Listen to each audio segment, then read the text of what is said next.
ദൈവവചനത്തിൽ നിന്ന് ഈ രാത്രിയിൽ നമുക്ക് അല്പസമയങ്ങൾ ചിന്തിക്കാം.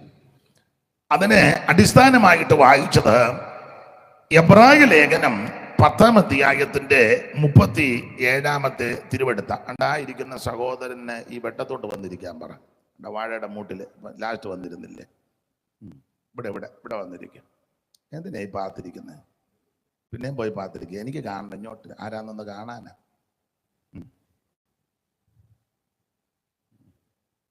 പാസ്റ്ററാന്നോ വിശ്വാസിയാന്നോ? ആരാ? സുശേഷവലിയാണ്? ആണോ? എന്തിനാ പോയി പാത്തിരിക്കുന്നത്? ആയിക്കോട്ടെ, എന്നാലും വന്നിരിക്കുന്നല്ലോ, ദൈവം അനുഗ്രഹിക്കട്ടെ. എനിക്ക് വളരെ നിർബന്ധമായ കാര്യമാണ്, യോഗത്തിനെല്ലാം അതിൻ്റെ ഓർഡർ ആയിരിക്കണം. ഇല്ലെങ്കിൽ ഞാൻ പറയും, ചിലക്കത് ഇഷ്ടമല്ല ഇങ്ങനെ പറയുന്നൊന്നും. എന്തുവാ, എനിക്കല്ലേ പ്രസംഗിക്കാനൊക്കത്തില്ല. രണ്ടുപേരെയുള്ളെങ്കിലും അടുക്കായിട്ടിരിക്കണം. കർത്താവ് അങ്ങനെ ആണല്ലോ ചെയ്തത്. ആദ്യം ഇരുന്ന് വെച്ച് പിന്നെ വിളമ്പാന്ന് പറഞ്ഞു. അപ്പം എല്ലാവരും ഇരുത്തി, പന്തിയായിട്ട് ഇരുത്തി.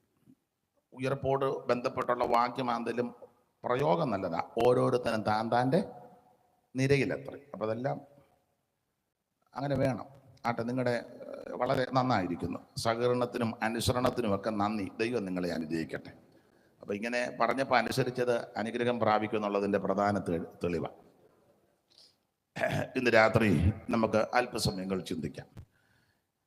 എബ്രായ ലേഖനം 10-ാം അധ്യായത്തിന്റെ 37-ാമത്തെ തിരുവെടുത്ത. ഇനി എത്രയും അല്പകാലം കഴിഞ്ഞിട്ട്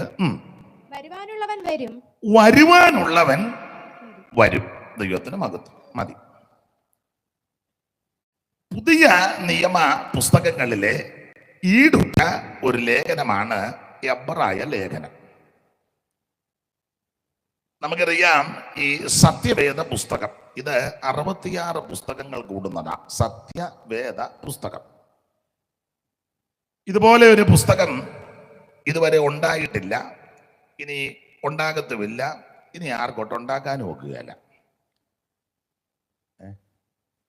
ഏതാണ്ട് പറഞ്ഞു. എന്തോ പറഞ്ഞു? ഇവിടാന്നോ പറഞ്ഞു? എന്തോ ഞാൻ കേട്ടു പറയുന്നത്. എന്തോ തെറ്റിയെന്നാണോ? പിന്നെ തെറ്റിക്കുമെന്നാണോ?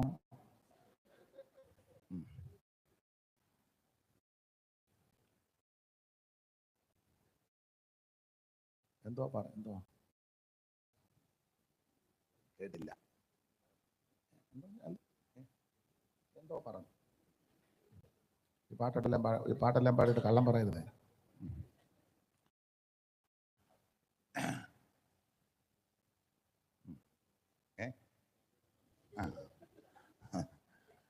അപ്പൊ ശ്രദ്ധിക്കുക, ഇതുപോലെ ഒരു പുസ്തകം ഇത് നമ്മുടെ കയ്യിൽ ലഭിച്ചത് വലിയ ഭാഗ്യമാണ്. ഇത് വായിക്കുന്നത് ഭാഗ്യമാണ്. വായിച്ച് കേൾപ്പിക്കുന്നതും സുബിയെ വായിച്ച് കേൾപ്പിക്കുന്നതും ഭാഗ്യം. വായിച്ചു വെളിപ്പാട് 1:3 വായിച്ചു. ഈ പ്രവചനത്തിന്റെ വാക്കുകളെ വായിച്ചു കേൾപ്പിക്കുന്നവൻ. അപ്പൊ സുബിക്ക് ഇന്ന് ഭാഗ്യമുണ്ട് കേട്ടോ. വായിച്ചു കേൾപ്പിക്കുന്നവനും കേൾക്കുന്നവരും. നിങ്ങൾക്ക് ഭാഗ്യമുണ്ട്, കേൾക്കുന്നവനും. ഇനി ഇതിൽ എഴുതിയിരിക്കുന്നത് പ്രമാണിക്കുന്നവർക്കും ഭാഗ്യവാന്മാർ. അവർക്ക് കുറച്ച് ഭാഗ്യം കൂടും. ഇത് വായിച്ച് കേൾപ്പിക്കുന്നവർക്ക് ഭാഗ്യമുണ്ട്. ഇത് വായിച്ച് കേൾപ്പിക്കുമ്പോ ഇരുന്ന് ഉറങ്ങുന്നവർക്ക് ഭാഗ്യം ഉണ്ടോ എന്നുള്ളത് കണ്ടില്ല. പക്ഷെ ഇത് കേട്ടുകൊണ്ടിരിക്കുന്നവര് ഭാഗ്യമുള്ളവർ. ഇനി ഇത് അനുസരിച്ചാൽ, ഇതിൽ എഴുതിയിരിക്കുന്നത് അനുസരിച്ചാൽ ഭാഗ്യത്തിന്റെ അയ്യരുകളില്ല. സ്തോത്രം. ഇടയ്ക്ക് ഇനി പറയാൻ ഒത്തില്ലെങ്കിൽ അത് ചിലപ്പം അബദ്ധമാകൊണ്ട് ആദ്യം പറയാം. ഇതിൽ എഴുതിയിരിക്കുന്നത് എന്നാണെന്നറിയാവോ? 1, സകല മനുഷ്യരും മാനസാന്തരപ്പെടണം. എല്ലാവരും. ഇപ്പോൾ എല്ലാവരും മാനസാന്തരപ്പെടണം. ഈ മാനസാന്തരപ്പെടുക എന്ന് പറഞ്ഞാൽ നമ്മൾ ബന്ധുക്കോസുകാർ വിചാരിക്കുന്നത് നാട്ടുകാരെല്ലാം മാനസാന്തരപ്പെടാനാണ്. അത് വേണം, നിങ്ങളും മാനസാന്തരപ്പെടണം. വേണ്ടേ? സഹോദരങ്ങളോട് മിണ്ടാത്തവരുണ്ട്. ഇന്ന് രാത്രി മാനസാന്തരപ്പെട്ട് യോഗം കഴിഞ്ഞ് അത്താഴം കഴിക്കുന്നതിന് മുന്നേ അവർ പോയി രമ്യതപ്പെടണം. സ്തോത്രവും ആമേനും ഒക്കെ കുറയുമെന്ന് എനിക്കറിയാം. അത് കുറയുമെന്ന് അറിഞ്ഞുകൊണ്ട് തന്നെയാണ് ഞാൻ പറയുന്നത്.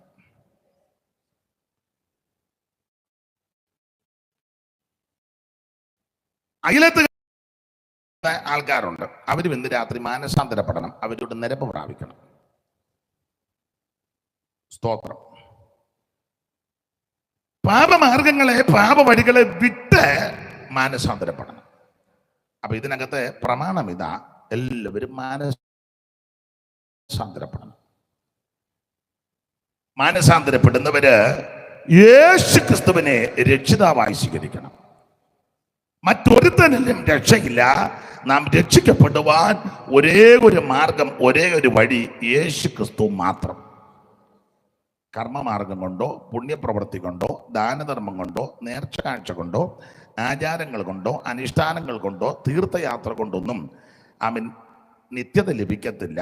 ഈ സത്യവേദ പുസ്തകം പഠിപ്പിക്കുന്നത് ആമീൻ ക്രിസ്തുവിനെ രക്ഷിതാവായി സ്വീകരിക്കണം. വായിച്ചോ മോളെ, റോമാലേഖനം 10:9. അറിവുള്ള വാക്യം എന്തായാലും വായിച്ചു. 10:9 വായിച്ചു. യേശുവിനെ കർത്താവ് എന്ന് വായ് കൊണ്ട് ഏറ്റു പറയണം. യേശുവിനെ കർത്താവെന്ന് എല്ലാവരും വായ് കൊണ്ട് ഏറ്റു പറയണം. അതിന് കാശ് മുടക്കൊന്നുമില്ല. എല്ലാവരും ഏറ്റു പറയണം. യേശുവിനെ കർത്താവെന്ന് ഏറ്റു പറയുകയും ദൈവം യേശുക്രിസ്തുവിനെ മരിച്ചവരിൽ നിന്ന് ഉയർത്തെഴുന്നേൽപ്പിച്ചു എന്ന് എല്ലാവരും ഹൃദയം കൊണ്ട് വിശ്വസിക്കണം. ഈ ശബ്ദപരിധികൾ കേൾക്കുന്ന, എന്നെ ശ്രമിക്കുന്ന ബഹുമാനരായ ദേശനിവാസികളോടും കൂടപ്പെട്ടവരോടും ഓൺലൈനിൽ ഇപ്പോൾ ആരെങ്കിലും ഉണ്ടെങ്കിൽ അവരോടുമൊക്കെ പറയുക, ആമൻ വായ് കൊണ്ട് ഏറ്റു പറയണം. ഒന്നുകൂടെ വായിച്ചോ മോളെ. യേശുവിനെ കർത്താവെന്ന് വായ് കൊണ്ട് ഏറ്റു പറയുകയും, യേശുക്രിസ്തുവിനെ കർത്താവെന്ന് വായ് കൊണ്ട് ഏറ്റു പറയുകയും, ദൈവം അവനെ മരിച്ചവരിൽ നിന്ന് ഉയർത്തെഴുന്നേൽപ്പിച്ചു എന്ന് ഹൃദയം കൊണ്ട് വിശ്വസിക്കുകയും ചെയ്താൽ നീ രക്ഷിക്കപ്പെടും. ഇതാ പ്രമാണം. ഇതനുസരിച്ചാൽ ഭാഗ്യവാൻ. അപ്പൊ 1, മാനസാന്തരം വിസ്തരിക്കുന്നില്ല. 2, യേശുക്രിസ്തുവിന്റെ രക്ഷിതാവായി സ്വീകരിക്കണം. മാനസാന്തരത്തോടു കൂടെ നടക്കേണ്ട കാര്യമാണ്.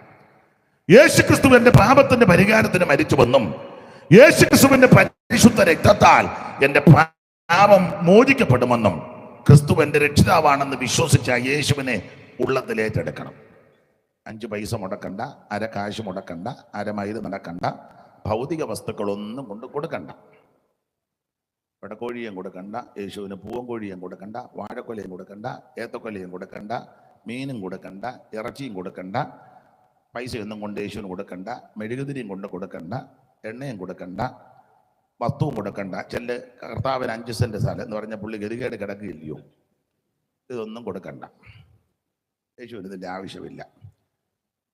നിന്നെ അങ്ങ് കൊടുത്താൽ മതി. കർത്താവ് എൻ്റെ കയ്യിലൊന്നും തരാനില്ല, എന്നെ അങ്ങ് തരിക മതി. അതാ ദൈവം ഇഷ്ടപ്പെടുന്നത്. നമ്മുടെ ഈ ഭൗതിക വസ്തുക്കളൊന്നും ദൈവത്തിന് വേണ്ട. ഒന്നും വേണ്ട. നമ്മളെ മതി. സ്തോത്രം. അപ്പോൾ യേശുക്രിസ്തുവിനെ രക്ഷിതാവായി സ്വീകരിക്കണം. പൈസ മുടക്കൊന്നുമില്ല. ഒറ്റ വാക്ക് പറഞ്ഞാൽ മതി. യേശുവേ, എന്നെ രക്ഷിക്കണം, എൻ്റെ ഉള്ളത്തിൽ വരണം, എന്നെ ഉപേക്ഷിക്കരുത്. മതി. ദൈവം നിന്നെ രക്ഷിക്കും.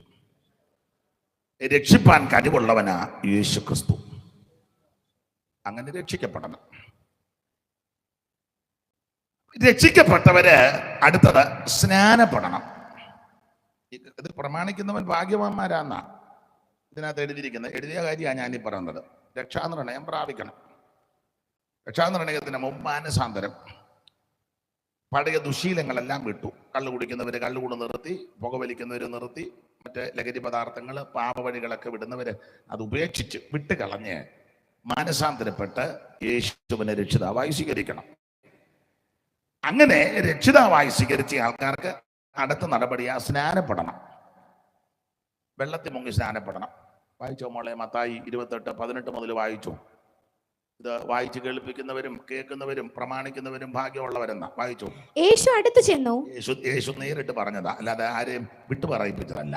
യേശു അടുത്ത് ചെന്ന് സ്വർഗത്തിലും സ്വർഗത്തിലും ഭൂമിയിലും സകല അധികാരവും എനിക്ക് നൽകപ്പെട്ടിരിക്കുന്നു.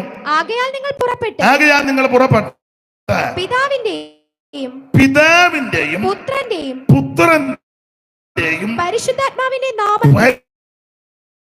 പരിശുദ്ധാത്മാവിന്റെയും നാമത്തിൽ സ്നാനം കഴിപ്പിച്ചു. അങ്ങനെ ആ സ്നാനം യേശു നാമത്തിൽ പോയി മുങ്ങരുത്. പിതാവിന്റെയും പുത്രന്റെയും പരിശുദ്ധ. യേശുവിന്റെ അപ്പുറം കയറി പഠിപ്പിക്കേണ്ട. യേശു പഠിപ്പിച്ചു. ഇതാ യേശുവിനെ പഠിപ്പിക്കുന്ന ആൾക്കാരുണ്ട്. കാരണം യേശുവിനൊരു ബൈബിൾ ക്ലാസ് അരമണിക്കൂർ. യേശുവിനെ ആരും പഠിപ്പിക്കേണ്ട. കർത്താവ് ഡയറക്റ്റ് പറഞ്ഞത് പിതാവിന്റെയും പുത്രന്റെയും പരിശുദ്ധാത്മാവിന്റെ നാമത്തിൽ സ്നാനം. ഇത് പ്രമാണിക്കണം. 3 പ്രധാനപ്പെട്ട 3 അഭിഷേകം പ്രാപിക്കണം. ആ പദം പറയുന്നത് ചിലർക്ക് ഇഷ്ടമല്ല. ഞാൻ തർക്കിക്കാനും വാദിക്കാനും ഒന്നുമില്ല. ആത്മസ്നാനം പ്രാപിച്ച് അഭിഷേകം പ്രാപിച്ച് ദൈവത്തെ ആരാധിക്കണം. യേശു പറഞ്ഞു വെച്ചാൽ ഇത് പ്രാപിക്കണമെന്ന്. വായിച്ചു. അപ്പോസ്തലപ്രവൃത്തി 1:4 വായിച്ചു. പെട്ടെന്ന് വായിച്ചു. അങ്ങനെ അവൻ അവരുമായി കൂടിയിരിക്കുമ്പോൾ യേശുക്രിസ്തു ഉയർത്തെഴുന്നേറ്റ് തന്റെ ശിഷ്യന്മാർക്കെല്ലാം പ്രത്യക്ഷപ്പെട്ട് അവരുമായിട്ട് കൂടിയിരിക്കുമ്പോൾ അവരോട് നിങ്ങൾ യെരൂശലേമിൽ നിന്ന്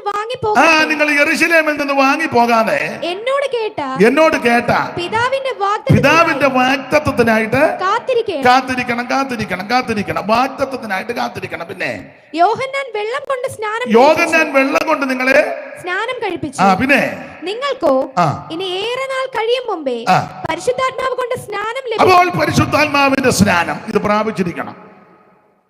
അവര് ഈ വാഗ്ദത്തത്തിന് വേണ്ടി കാത്തിരുന്ന എല്ലാവരുടെ മേൽ ദൈവത്തിന്റെ പരിശുദ്ധാത്മാവ് വന്നു. 2:1 മുതൽ വായിച്ചോ മോളെ. അപ്പോസ്തലപ്രവൃത്തി. പെന്തക്കോസ്ത് നാൾ വന്നപ്പോൾ എല്ലാവരും ഒരു സ്ഥലത്ത് ഒന്നിച്ചുകൂടി. പെട്ടെന്ന് കൊടിയ കാറ്റടിക്കുന്നത് പോലെ ആകാശത്ത് നിന്ന് ഒരു മുഴക്കമുണ്ടായി. അവർ ഇരുന്നിരുന്ന വീട് മുഴുവൻ നിറച്ചു. പിന്നെ അഗ്നിജ്വാല പോലെ പിളർന്നിരിക്കുന്ന നാവുകൾ അവർക്ക് പ്രത്യക്ഷമായി. പിന്നെ അവരിൽ ഓരോരുത്തന്റെ മേൽ പതിഞ്ഞു.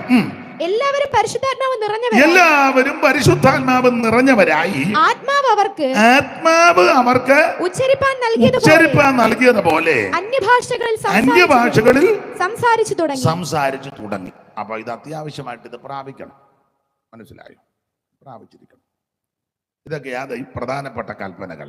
ഇനിയും ഉണ്ട്, ഒത്തിരി ഉണ്ട്. ഇത് തന്നെ പറഞ്ഞപ്പോൾ മുഖമെല്ലാം വല്ലാതായി. ഉണ്ടായിരുന്ന ഉണർവൂടെ പോയി. ഇപ്പൊ ചെല്ലി എനിക്ക് എഴുന്നേറ്റ് അങ്ങ് പോയാൽ എന്നാണ്. അപ്പൊ അടുത്തിരിക്കുന്ന ആൾ പറയും പോകരുത്, അയാൾക്ക് ബോധമുള്ളവനല്ല, വല്ലതും വിളിച്ചു പോവും. അതുകൊണ്ട് അയാലും വന്നു പോയി ഇരുന്ന് കേട്ടേച്ചിനി. അയാൾക്ക് വെളിവും വെള്ളിയാഴ്ച ഉള്ളവനല്ല, അയാൾക്ക് ആരെയും അങ്ങനെ മനസ്സിലാകുന്നവനല്ല. മൈക്ക് കൂടെ വല്ലതും വിളിച്ച് പറഞ്ഞാൽ നമുക്ക് പിന്നെ നാണക്കേട്. അതുകൊണ്ട് ഏതായാലും വന്നു പോയി. 9:30 10:30 കേട്ടേച്ച് പോകാം. അല്ല, ഇതിപ്പോൾ കണ്ടിട്ട് അങ്ങനെ. സ്തോത്രം. എല്ലാവരും അഭിഷേകം പ്രാപിക്കണം. അതുകൊണ്ട് തീർന്നില്ല, വേർപാട് പാലിക്കണം. ഇതാ ഇതിന്റെ പ്രമാണം, വേർപാട്. വായിച്ചോ. കൊരിന്ത്യർക്ക് എഴുതിയ 2-ാം ലേഖനം 6:14 മുതൽ താഴോട്ട് വായിച്ചോ സുബി. നിങ്ങൾ അവിശ്വാസികളോട് ഇണയില്ലാ പിണ കൂടരുത്. നീതിക്കും അധർമ്മത്തിനും തമ്മിൽ എന്തൊരു ചേർച്ച. ഇതെങ്ങനെ ചേരും? പിന്നെ വെളിച്ചത്തിന് ഇരുളിനോട് എന്തോ കൂട്ടായ്മ. പിന്നെ ക്രിസ്തുവിനും ബലിയാനും തമ്മിൽ എന്തോ ഒരു പൊരുത്തം. പിന്നെ അല്ല, വിശ്വാസിക്ക് അവിശ്വാസിയോട് എന്തോ ഓഹരിയാ. പിന്നെ ദൈവാലയത്തിന് വിഗ്രഹങ്ങളോട് എന്ത് യോഗ്യത. അടുത്ത വാക്യം. നാം ജീവനുള്ള ദൈവത്തിന്റെ ആലയമല്ലോ. അടുത്തത്. ഞാൻ അവരിൽ വസിക്കുകയും അവരുടെ ഇടയിൽ നടക്കുകയും ചെയ്യും. ഞാൻ അവർക്ക് ദൈവവും അവർ എനിക്ക് ജനവുമാകുമെന്ന് ദൈവം അരുളി ചെയ്തിരിക്കുന്നു. അതുകൊണ്ട് അവരുടെ നടുവിൽ നിന്ന് ആരുടെ നടുവിൽ നിന്ന് മറ്റുള്ള പ്രമാണമില്ലാത്ത, പ്രമാണം കാക്കാത്ത, പ്രമാണം അനുഷ്ഠിക്കാത്ത മറ്റുള്ളവരുടെ നടുവിൽ നിന്ന് പുറപ്പെട്ട് വേർപെട്ടിരിക്കണം എന്ന് പറഞ്ഞാൽ അവരോട് മിണ്ടരുതെന്നോ സഹകരിക്കരുതെന്നോ അവർ ഇങ്ങോട്ട് നടന്നിരുമ്പോൾ നമ്മൾ അങ്ങോട്ട് നോക്കി പോണമെന്നല്ല. നീ കാനയ്ക്കകത്ത് പോവും. മിണ്ടരുതെന്നോ സ്നേഹാന്വേഷണങ്ങൾ, കുശലാന്വേഷണം നടത്തരുതെന്നല്ല പറഞ്ഞതിൻ്റെ അർത്ഥം. അവരുടെ ആചാരങ്ങൾ, അനുഷ്ഠാനങ്ങൾ, പാരമ്പര്യങ്ങൾ, മാമൂലുകൾ അത് പാടില്ല. നീ ദൈവവൈതല. അവരുടെ നടുവിൽ മാതൃകയോടെ കാര്യങ്ങൾ വെളിപ്പെടുത്തി കൊടുക്കണം. മനസ്സിലായോ? അതാ വേർപാട്. എല്ലാ ഭാഗത്തേക്കും പോകുന്നില്ല, വിഷയമല്ലാത്തതുകൊണ്ടാണ് വേർപാട്. പിന്നെ തിരുമേശ എടുക്കണം, കൂട്ടായ്മ ആചരിക്കണം, പ്രാർത്ഥന കഴിക്കണം, ഓരോ ദിവസവും മാനസാന്തരപ്പെട്ട് കർത്താവിൻ്റെ വരവിനായിട്ടൊരുങ്ങണം. ഈ പ്രമാണങ്ങൾ അക്ഷരം പ്രതി പ്രസംഗിക്കുന്ന ഞാനും, വായിക്കുന്ന സുബിയും, കേൾക്കുന്ന നിങ്ങളും, ഈ സ്റ്റേജിൽ ഇരിക്കുന്നവരും, പാട്ടുകാരും, മൈക്ക് ഓപ്പറേറ്റ് ചെയ്യുന്നവരും, ഇവിടെ കേൾവിക്കാരും എല്ലാവരും അനുസരിക്കണം. അനുസരിച്ച ഭാഗ്യമാണ്. സ്തോത്രം. ഇതാണ് വേദപുസ്തകത്തിലെ പ്രമാണം. നിങ്ങൾക്ക് ഇത്രയും കാര്യം മനസ്സിലായോ? ഇല്ല. എന്തോ ആയി? മനസ്സിലായിട്ട് എന്തോ ആയി?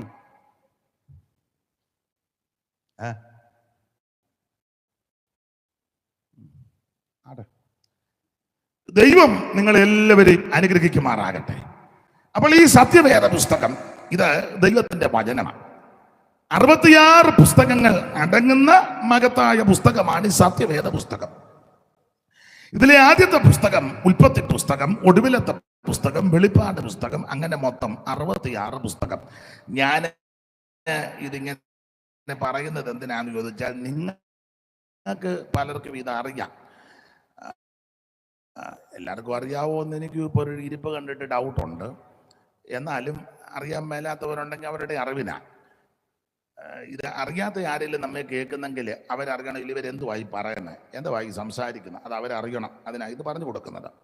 അപ്പോൾ ഈ പുസ്തകം സത്യവേദ പുസ്തകം. ഇതിനകത്തെ കാര്യമെല്ലാം സത്യമായ കാര്യമാണ്. ഹൈന്ദവരായ ബഹുമാന്യരായ പ്രിയപ്പെട്ടവർക്കറിയാം, രാമായണത്തെ കാണ്ഡങ്ങളായിട്ടാണ് എഴുതിയിരിക്കുന്നത്. അയോധ്യാകാന്ഡം, ബാലകാന്ഡം, സിദ്ധകാന്ഡം, കിഷ്കിന്ധകാന്ഡം, ഇങ്ങനെ കാണ്ഡങ്ങളായിട്ട്. മഹാഭാരതത്തെ പർവ്വങ്ങളായിട്ട്, ദ്രോണപർവം, ഭീഷ്മപർവം, ഇങ്ങനെ പർവ്വങ്ങളായിട്ടാണ് എഴുതിയിരിക്കുന്നത്. ഭഗവത്ഗീത യോഗങ്ങളായിട്ടാണ് എഴുതിയിരിക്കുന്നത്. അർജുന വിഷാദ യോഗം, സാംഖ്യയോഗം, ഗുണയോഗം, കർമ്മയോഗം, യോഗഭാഗം. ഈ സത്യവേദ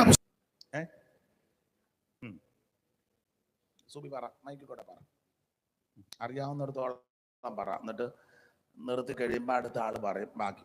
പറ. ഉൽപ്പത്തി, പുറപ്പാട്, ലേവ്യ, ശമൂവേൽ, 1 രാജാക്കന്മാർ, 2 രാജാക്കന്മാർ, 1 ദിനവൃത്താന്തം, 2 ദിനവൃത്താന്തം, എസ്രാ, നെഹമ്യാവ്, എസ്തർ, ഇയ്യോബ്. ഇവിടെയിലോട്ട് കൊടുത്ത് ചോദിക്കട്ടെ. മോള് ബാക്കി പറയാ. അറിയാമോ? പറഞ്ഞു. മോളും പറഞ്ഞു. എസ്രാ, നെഹമ്യാവ് മോക്കറിയാം. എന്നാലും ആട്ടെ, നിങ്ങൾ യോഗത്തിന് വന്നിരിക്കുന്നല്ലോ, ബാക്കി പറയാവോ? വന്ന് മുന്നേ ഇരിക്കേണ്ട ഒരു കാര്യവും ഇല്ലായിരുന്നു. ഇപ്പൊ ചിന്തിക്കുക. ആട്ടെ, ഞാനൊന്നും പറയുന്നില്ല. നിങ്ങൾക്ക് പാട്ടുകാർക്കെല്ലാം അറിയാമല്ലോ പുസ്തകക്രമം.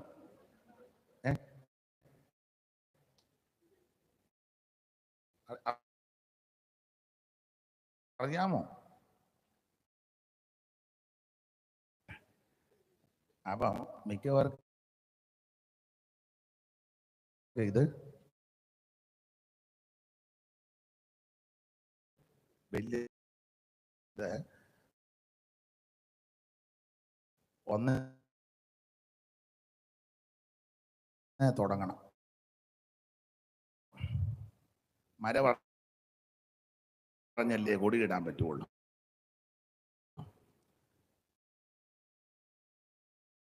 അപ്പോൾ ആദ്യത്തെ പുസ്തകം ഉൽപ്പത്തി പുസ്തകം, ഒടുവിലത്തെ പുസ്തകം വെളിപ്പാട് പുസ്തകം. ഇപ്പൊ നിങ്ങൾ ചിന്തിക്കുക, പുസ്തകക്രമം പഠിപ്പിക്കാനാണോ ഇങ്ങോട്ട് എഴുന്നള്ളിയത്? ഇങ്ങനെ വിളിച്ചത് പ്രസംഗിക്കാനാ? പ്രസംഗിച്ചേച്ച് വീട്ടിൽ പോക്കണം. അതാ ചിലരുടെ ഉള്ളത്തിൽ ഇപ്പൊ ഉദിച്ചിരിക്കുന്നത്. അപ്പോൾ ആദ്യത്തെ പുസ്തകം ഉൽപ്പത്തി പുസ്തകം, ഒടുവിലത്തെ പുസ്തകം വെളിപ്പാട്. പുസ്തകത്തിന്റെ വിശേഷത എല്ലാ തിരുവെടുത്തും ദൈവശ്വാസിയാണ്. സ്തോത്രം.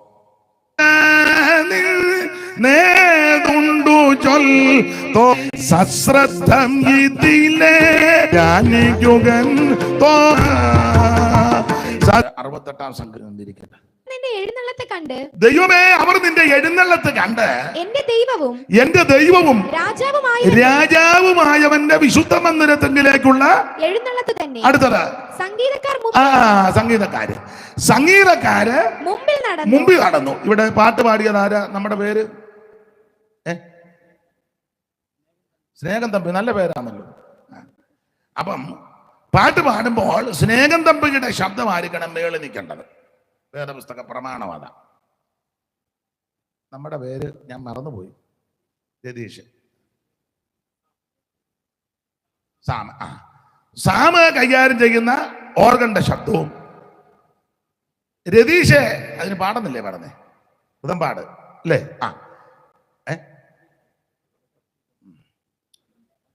തെറ്റിക്കാണ്.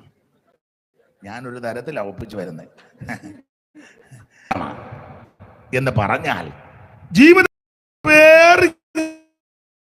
അനുഭവങ്ങളിൽ കൂടി കടന്നു പോകുന്ന ആരെങ്കിലും ഈ രാത്രി ഈ പന്തലിൽ വന്നിട്ടുണ്ടെങ്കിൽ, സമീപ ഭവനങ്ങളിലോ വഴിത്തലക്കിൽ നിന്ന് കേൾക്കുന്നെങ്കിൽ, ഈ വചനം നിങ്ങൾ ശ്രദ്ധയോടെ കേട്ടാൽ നിങ്ങളുടെ ജീവിതത്തിലെ കയ്പുകൾ മാറ്റി ജീവിതത്തെ മധുരപൂർണമാക്കി തീർക്കുവാൻ കഴിവുള്ളതാ ദൈവവചനം. മുഖകാന്തിയൻ മ്ലാനത നീക്കും, നിൻമുഖകാന്തിയൻ മ്ലാനത നീ, നിൻ മധുരാമൃത വചനം കിന്നതയാകെ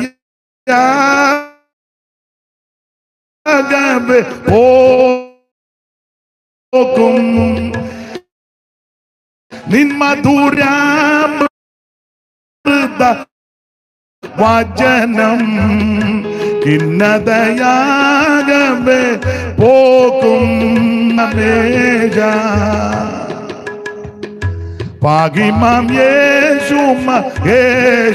സ്നേഹം തമ്മിക്ക് ഈ പാട്ട് അറിയത്തില്ലേ? ഓ,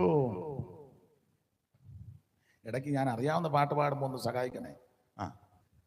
അപ്പൊ ശ്രദ്ധിക്കുക, ഈ വചനം തേനിലും തെൻകട്ടയിലും മധുരമുള്ള തിരുവചനമാണ്. ഇത് അണ്ണാക്കിന് മധുരമാണ്. ഞാൻ എൻ്റെ ശൈലി പറയാം. ഡോക്ടർമാർ ചിലപ്പോൾ വിധി എഴുതി കാണും തൊണ്ടയ്ക്ക് ക്യാൻസറാണ്. ആയിക്കോട്ടെ, പക്ഷേ ഈ വചനം നീ കേട്ടാൽ നിന്റെ ക്യാൻസറിന്റെ അണുക്കളെ മാറ്റി നിന്റെ അണ്ണാക്കിന് മധുരം തരുന്നത് ആ ദൈവവചനം. Praise the Lord. ചിലപ്പോ പറയും ഒരു മുഴയുണ്ട്, ഇത് ബയോസിക്ക് അയക്കണമെന്നൊക്കെ പറഞ്ഞു കാണും. അതൊക്കെ അത് പഠിച്ചവരങ്ങനെ ചെയ്യട്ടെ. പക്ഷേ വചനത്തിന്റെ വെളിച്ചത്തിൽ പറയാ, അഥവാ നിന്റെ തൊണ്ടയ്ക്ക് ഒരു ക്യാൻസറോ പ്രയാസമോ അതിന്റെ വടുക്കളോ ആരംഭമുണ്ടെങ്കിൽ എന്നെ കേൾക്കുന്ന പ്രിയരെ, നീ ദൈവത്തിന്റെ വചനം ഒന്ന് വായിച്ച് ധ്യാനിച്ചാൽ ഈ വചനം നിന്റെ അണ്ണാക്കിന് മധുരമാണ്. Praise the Lord. നിന്റെ രക്തത്തിനകത്ത്, ധമനിക്കകത്ത്, അസ്ഥിക്കകത്ത്, ഞരമ്പിനകത്ത് ആമേൻ സ്തോത്രം കുടുങ്ങിയിരിക്കുന്ന രോഗത്തെയും രോഗാണുക്കളെയും, നിന്റെ മജ്ജയ്ക്കകത്ത് കുടുങ്ങിയിരിക്കുന്ന രോഗത്തെയും രോഗാണുക്കളെ ഉരുക്കി മാറ്റി നിന്നെ സൗഖ്യം തരുവാൻ കഴിവുള്ളതാ ദൈവത്തിന്റെ വചനം. ഒരുപക്ഷെ സമീപ സ്ഥലത്തോ ദൂരത്തോ ഭവനങ്ങളിലോ ഒക്കെ ഇരുന്ന് കേൾക്കുന്ന ബഹുമാന്യരായ പ്രിയപ്പെട്ടവരോട് ഇന്ന് രാത്രി പറയട്ടെ, ഈ വചനം കടന്നു വന്ന് നിന്നെ സൗഖ്യമാക്കും.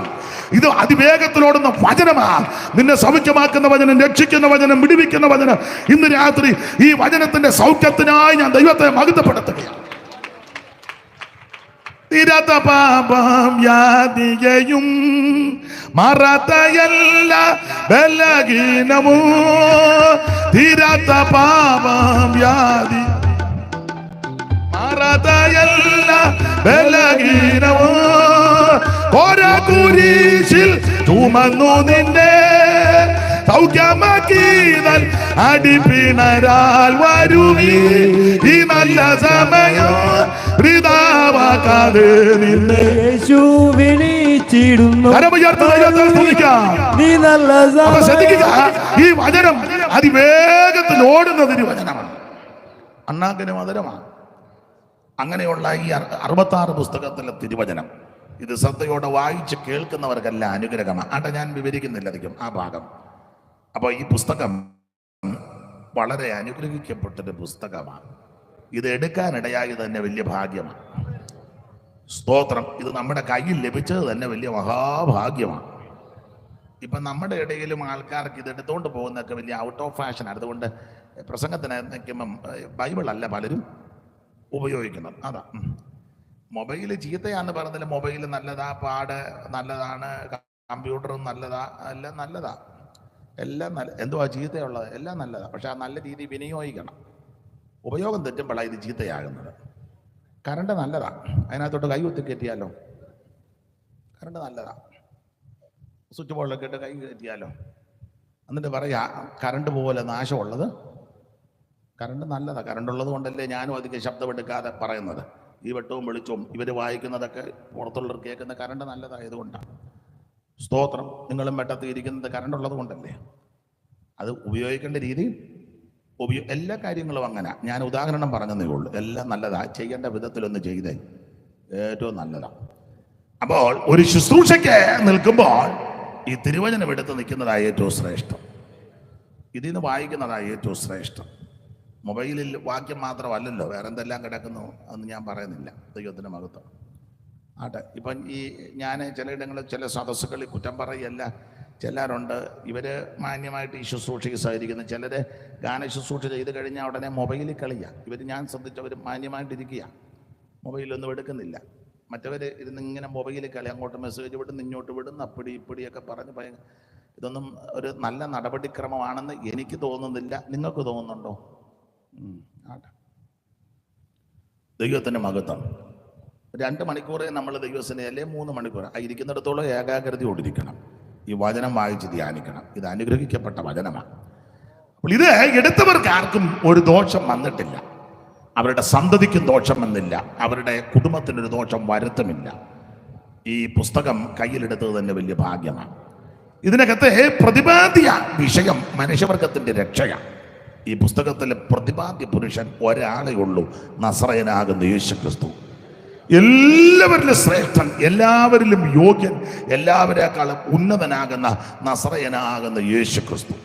ആട്ടെ, ഭാഗം അധികം വിവരിക്കുന്നതിന് അങ്ങനെയുള്ള 66 പുസ്തകത്തിലെ പുതിയ നിയമത്തിലെ പ്രധാനപ്പെട്ട ഒരു പുസ്തകമാണ് എബ്രായ ലേഖനം.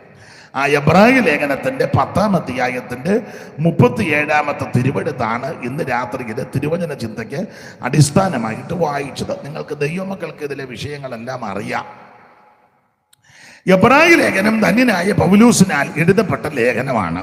ഈ ലേഖനത്തിലെ പ്രതിപാദ്യ വിഷയം ഏറെ നല്ലത്. പ്രതിപാദ്യ പുരുഷൻ ഞാൻ ഓർപ്പിച്ചല്ലോ, കർത്താവാകുന്ന യേശു ക്രിസ്തു. എല്ലാവരിലും ശ്രേഷ്ഠനാകുന്ന യേശു ക്രിസ്തു. യേശുക്രിസ്തുവിന്റെ ശ്രേഷ്ഠതയാണ് ഓരോ അധ്യായത്തിലും പൗലോസ് രേഖപ്പെടുത്തിയിരിക്കുന്നത്.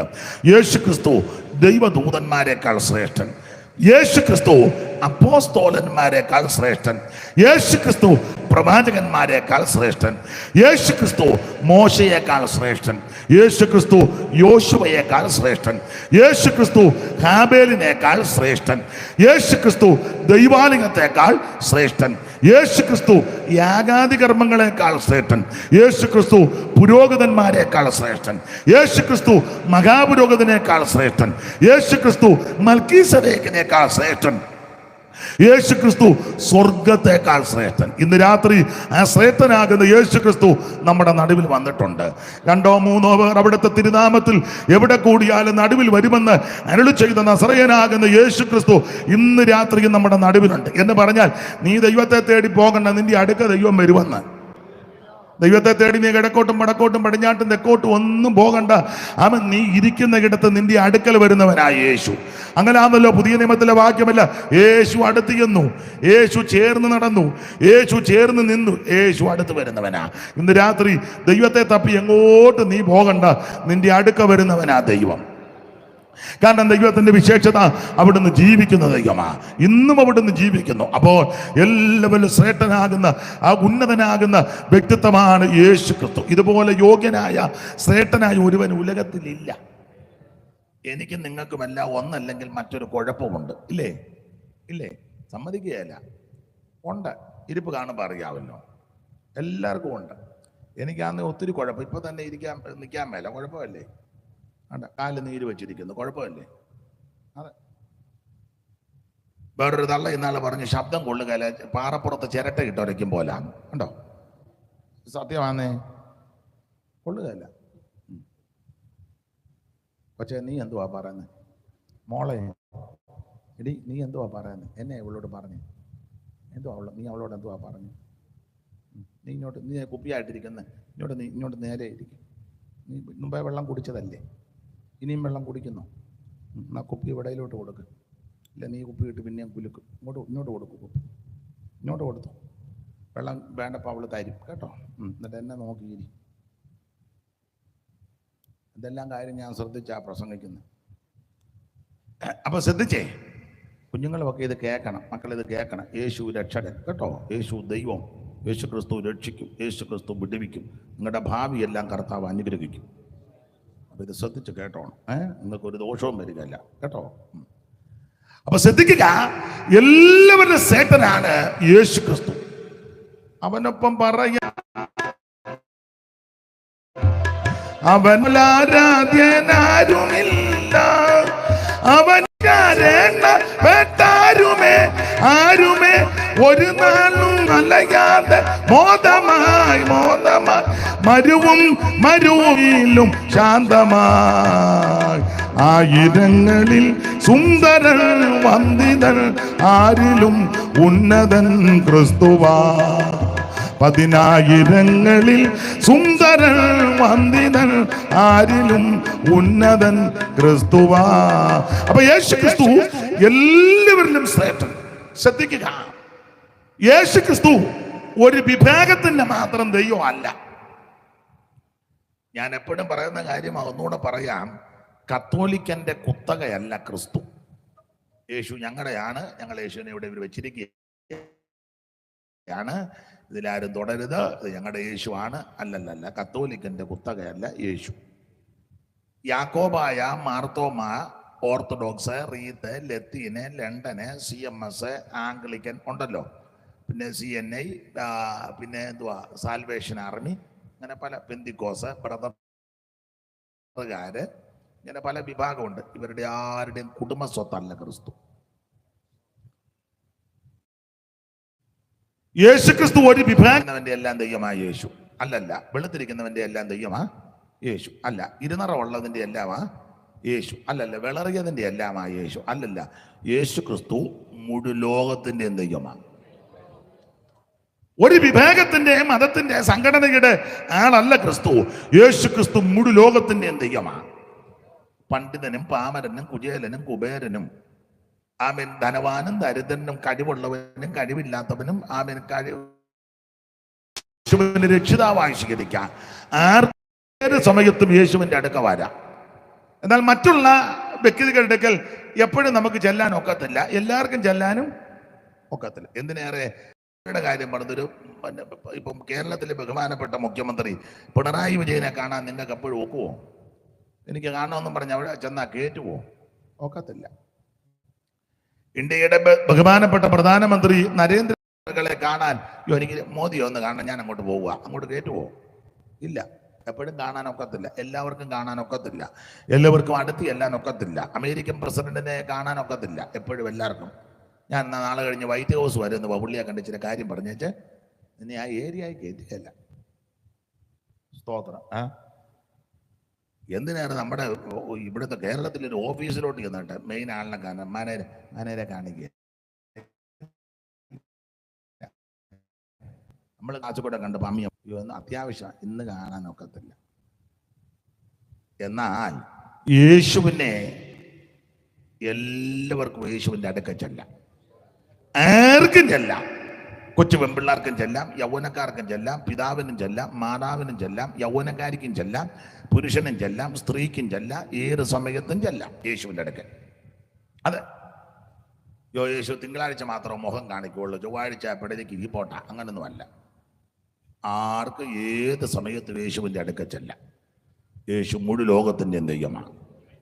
എല്ലാം യേശുവോടു ചെന്ന് ചൊല്ലിടുമ്പോൾ താൻ കേൾക്കും. എല്ലാം യേശുവോടു ചെന്ന് ചൊല്ലിടുമ്പോൾ താൻ കേൾക്കും. അതിന് തബല വായിക്കണ്ട. എല്ലാം യേശുവോടു ചെന്ന് ചൊല്ലിടുമ്പോൾ താൻ കേൾക്കും. നൊമ്പരമേ സഹിച്ചു സമാധാനങ്ങൾ നഷ്ടം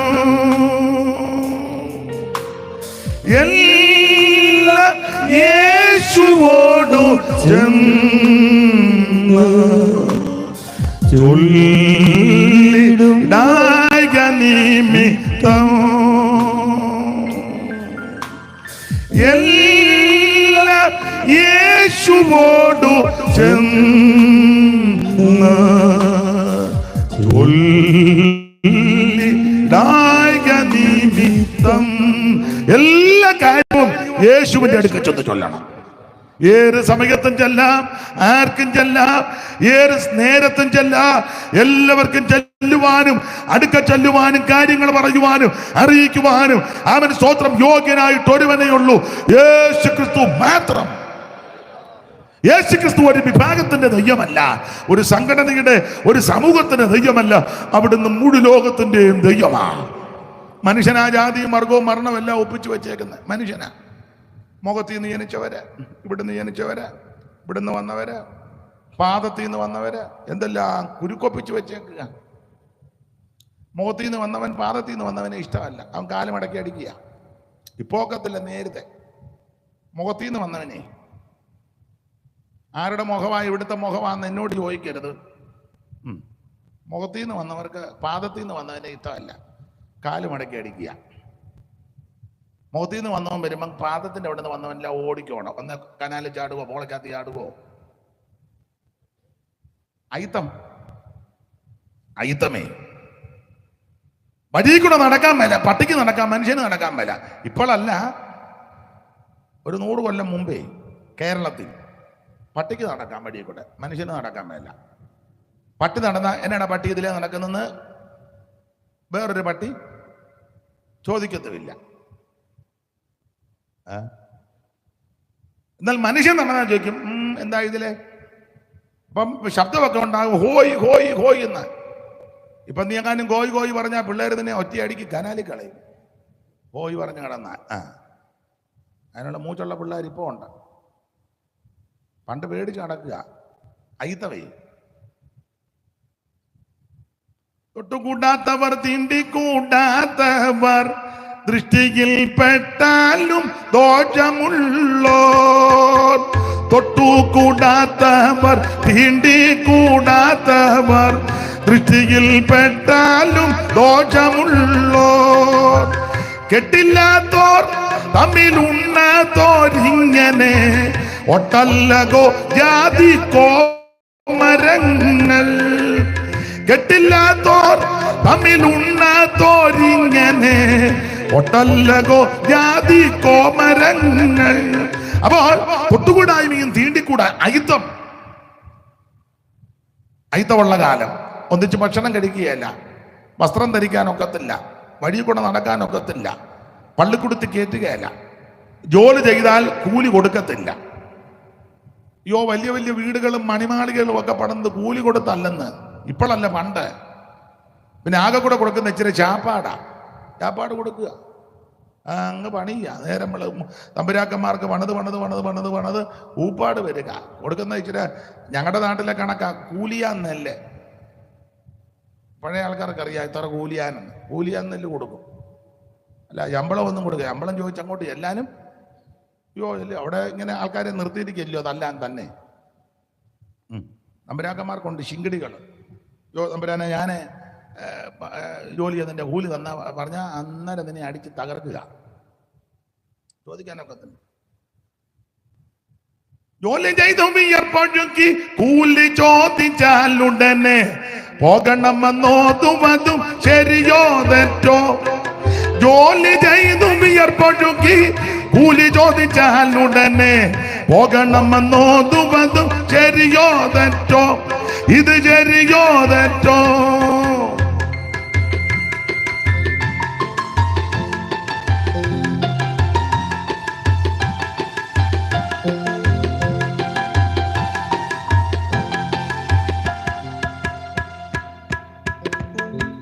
പഞ്ചസാര വാക്കുരച്ച് ഉള്ളിലെ വിഷം നിറച്ച് പഞ്ചസാര വാക്കുരച്ച് വഞ്ചനക ചെയ്യുമെന്നു ശരിയോ തെറ്റോ?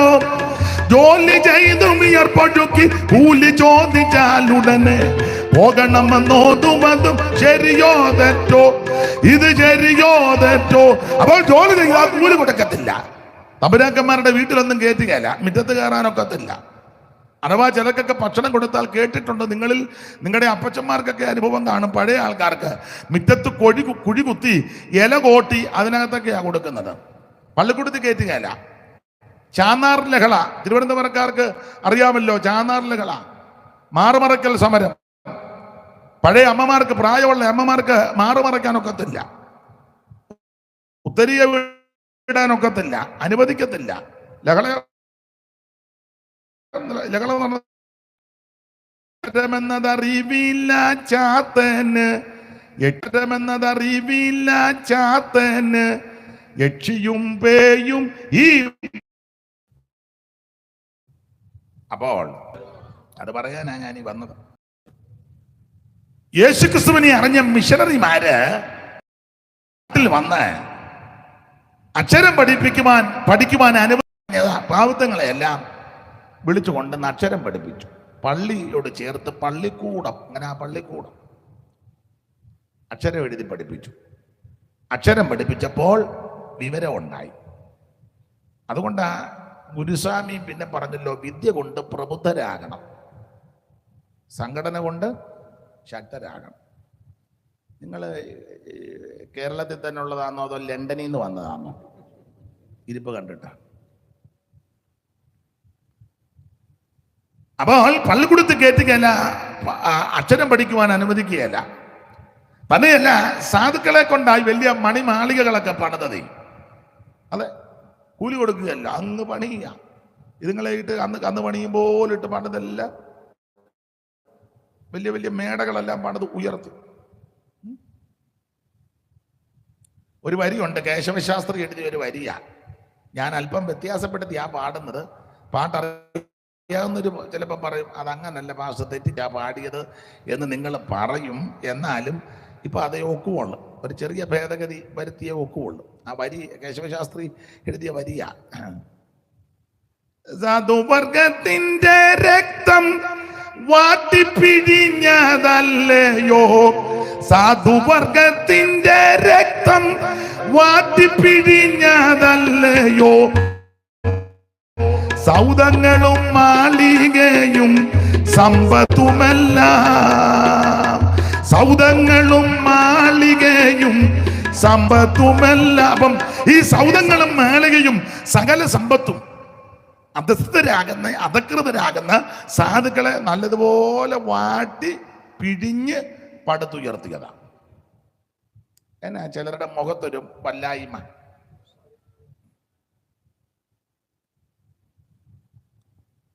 നന്നായിട്ട് പാടി പറഞ്ഞാൽ കൊള്ളാമെന്നുണ്ട്. അപ്പം ഞാൻ പിന്നെ വചനത്തിൽ നിന്ന് പറയാൻ ഒക്കാതെ വരും. അപ്പം ബെന്തിക്കോസുകാരെല്ലാം കൂടെ പറയും, ഓ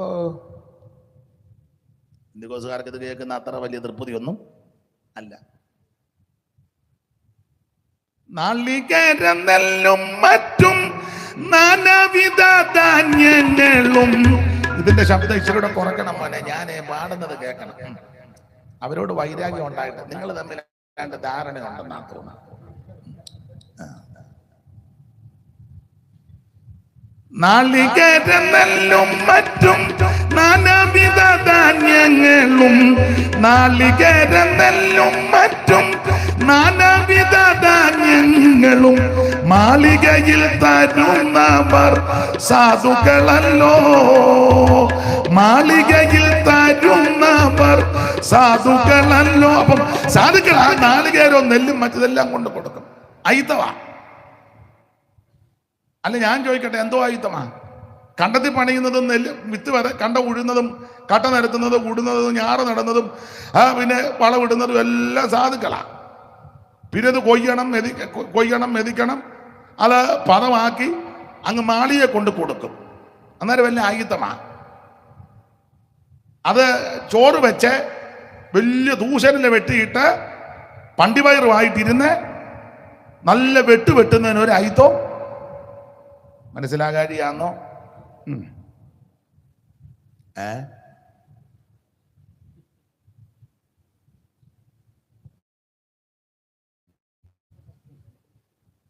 അല്ല, എന്തുവാ എനിക്ക് മനസ്സിലാകുന്നില്ല. ഇങ്ങനത്തെ കാലം ഉണ്ടെന്നാണ് ഞാൻ ഈ പറഞ്ഞത്. ആ ഭാഗത്തേക്ക് ഇനി ഞാൻ പോകുന്നില്ല. ഇതിനെല്ലാം മാറ്റം വരുത്തിയത് സുവിശേഷം വന്നേ പിന്നെ.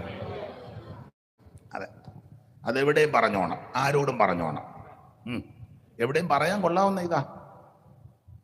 അതെ, ഒരു 10:30 കഴിഞ്ഞ് വിളിക്കാൻ പറ. ഇപ്പൊ എന്തുവായി സമയം എന്തുവായി? ഒരു 10:30 കഴിഞ്ഞ് വിളിക്കാൻ പറ. എടുത്ത് പറഞ്ഞോ, ഇല്ല ഇനിയും കോള് വരും.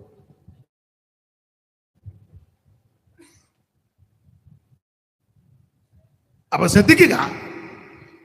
അല്ല, ഇപ്പോഴും അങ്ങനത്തെ ആൾക്കാരുണ്ട്. അടുക്കള പണിയുന്നത് സാധുവർഗത്തിൽപ്പെട്ട ഒരമ്മ, ഐതവ. ചിന്നെ ഈ മുറി കയറരുത്, അവിടെ കയറരുത്, അത് തൊടരുത്, ഇതിൽ ചിന്നെ അറിഞ്ഞ പണി പണിത് ചെയ്യുന്ന ഭക്ഷണം നല്ല വെട്ടി വിഴുങ്ങുന്നതിന് ഒരൈത്തോ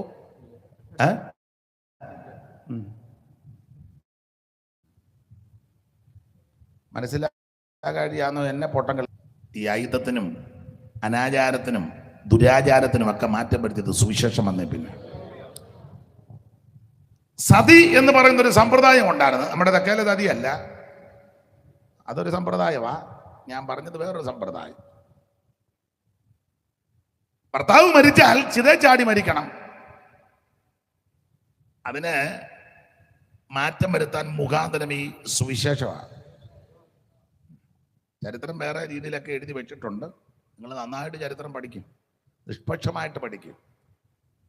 മോഹൻ രോഗിയെ പറ്റിയൊക്കെ എഴുതിയിട്ടുണ്ട്. പണ്ഡിത രമാഭായി എന്ന് പറഞ്ഞൊരു കർത്തദാസി ഉണ്ടായിരുന്നു. ഒരു ബ്രാഹ്മണ കുടുംബത്തിൽ നിന്ന് യേശുവിനെ രക്ഷിതാവായി സ്വീകരിച്ച മാന്യ വനിതയാണ്. അവരിതിനു വേണ്ടി നന്നായിട്ട് പൊരുതിയ സ്ത്രീയാണ്. സ്തോത്രം. വസ്ത്രം ധരിക്കാനൊക്കത്തില്ല യോഗ്യമായിട്ട്, അതിനൊക്കെ അവർ പൊരുതിയതാണ്. അപ്പോൾ ഇതിനെല്ലാം മൂല കാരണം ഈ സുവിശേഷം വന്നതാണ്.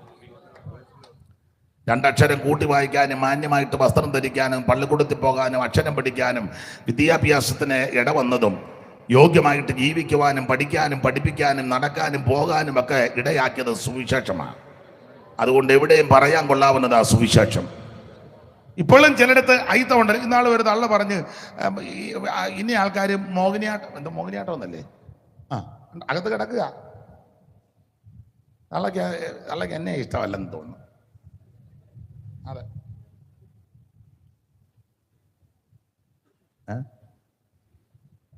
നമ്മളെ ആരെയും ഒന്നും ഇഷ്ടമല്ല തള്ളക്ക്. അവിടെ ചെന്ന് തവല കൊട്ടാനൊന്നും പോകരുത്. തള്ള രാജേഷല്ലേ, രതീഷ്, തള്ളക്കിട്ടല്ല. നമ്മളെ ആരെയും തള്ളക്കിട്ടല്ല. തള്ള പറഞ്ഞ അവർ കളിച്ചാൽ ഒക്കുകയല്ലെന്ന. ആയിക്കോട്ടെ. അല്ല, ഞാൻ അവരെ അങ്ങനെ കുറ്റം പറയുന്നില്ല. അവർ അകത്തിരുന്നത് തുറന്ന് പറഞ്ഞു, പലരും പറയുന്നില്ല. അത്തള്ള തുറന്നങ്ങ് അവർ ഓപ്പണായിട്ടങ്ങ് പറഞ്ഞു. വലിയ പൊട്ടുമൊക്കെ തൊട്ട് അവർ നല്ല വെച്ച് കീഴ്ചി. ഒരുമാതിരിപ്പെട്ട തള്ളയൊന്നും പറയുന്നില്ലെന്നേ ആകത്ത് ഇത് മുഴുവൻ ഇരിക്കുക. ഇപ്പോഴും ഇല്ലേ? ഉണ്ട്. ഇതിന് മാറ്റം വരണമെങ്കിൽ സുവിശേഷം അകത്ത് കയറണം. അകത്ത് കയറണം. ഇതുവരെ പല പല ജാതിയിൽ ഇരുന്നവർ യേശുവിൽ ഒന്നാകും. ഇതുവരെ പല പല ജാതിയിൽ ഇരുന്നവർ യേശുവിൽ ഒന്നാകും. അന്ന് പലവിധ കളറുകൾ കാണുകയില്ലായകയാൽ പരനോട് തുല്യരാകും. അന്ന് പലവിധ കളറുകൾ കാണുകയില്ലായകയാൽ പരനോട് തുല്യരാകും. ഈ ലോകത്തെ പരിചിടുവാൻ ശാലേമിൻ രാജാതിരാജൻ വരും. ഈ ലോകത്തെ പരിചിടുവാൻ ശാലേമിൻ രാജാതിരാജൻ വരും. അപ്പൊ ശ്രദ്ധിക്കുക, ഇതിനെല്ലാം മാറ്റം വരുത്തിയത് സുവിശേഷം വന്നതുകൊണ്ടാണ്. അതുകൊണ്ട് എന്നെ കേൾക്കുന്ന പ്രിയരെ, സുവിശേഷം കൊണ്ട് മാത്രമേ ഇതിന് മാറ്റം വരൂ. മനുഷ്യനെ മനുഷ്യനാക്കുന്ന മാർഗം. ഇത് മതം മാറ്റുന്ന പരിപാടിയല്ല, ഇത് മതപ്രസംഗമല്ല. അല്ല, നമ്മുടെ നോട്ടീസ് എന്ത് ചെയ്യും? കൺവെൻഷനും സംഗീത ശുശ്രൂഷ എന്ന, അല്ലാതെ മതപ്രസംഗം നടക്കുന്നതല്ല. ഇത് മതപ്രസംഗം അല്ലല്ലോ, അങ്ങനെയാണെന്ന് ഞാൻ വരികയില്ല. തന്നെ അങ്ങനത്തെ നോട്ടീസിൽ മതപ്രസംഗം എന്നടിച്ചാൽ ഞാൻ അങ്ങനെയുള്ളടുത്ത് പോവുകയില്ല. ഇത് മതപ്രസംഗമല്ല, ഒരു സുവിശേഷം അറിയിക്കുക. സുവിശേഷം മതം മാറ്റുകയല്ല, സഭ മാറ്റുകയല്ല, രക്ഷിതാവാകുന്ന യേശുവിനെ വെളിപ്പെടുത്തി കൊടുക്കുകയാണ്. യേശുക്രിസ്തു ഏകരക്ഷകൻ, യേശുക്രിസ്തു നിത്യദൈവം, യേശുക്രിസ്തു സത്യദൈവം, യേശുക്രിസ്തുവിൽ കൂടി മാത്രം രക്ഷ. ആ സന്ദേശമാണ്. ദൈവത്തിന് മഹത്വം.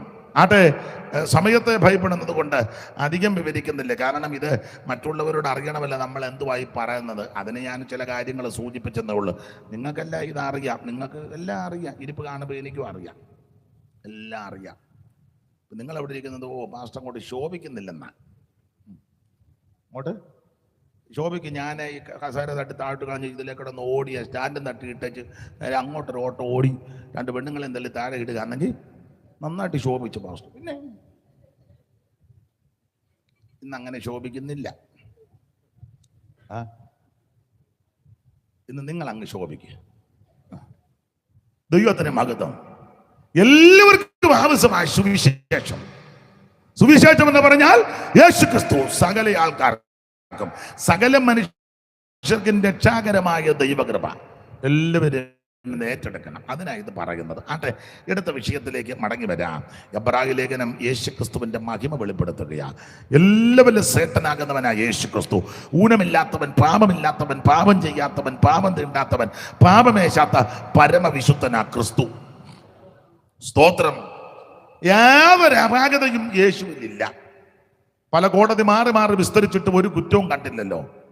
ഒറ്റിക്കൊടുത്ത യൂദ വരെ പറഞ്ഞത്, അയ്യോ, കുറ്റമില്ലാത്ത രക്തം ഞാൻ കാണിച്ചു കൊടുത്തന്ന. ക്രൂശിൽ കിടന്ന് ദുഷ്പ്രവർത്തിക്കാൻ ഒരുത്തം പറഞ്ഞു, നമ്മൾ തെറ്റ് ചെയ്തിട്ടായി ക്രൂശിൽ കരുത്. ഈ നീതിമാൻ ഒരു തെറ്റും ചെയ്തിട്ടില്ല. പീലാത്തോസ് വെള്ളമെടുത്ത് കൈ കഴുകിയ ചുടിയിൽ പറഞ്ഞു, നീതിമാന്റെ രക്തത്തിൽ എനിക്ക് പങ്കില്ല.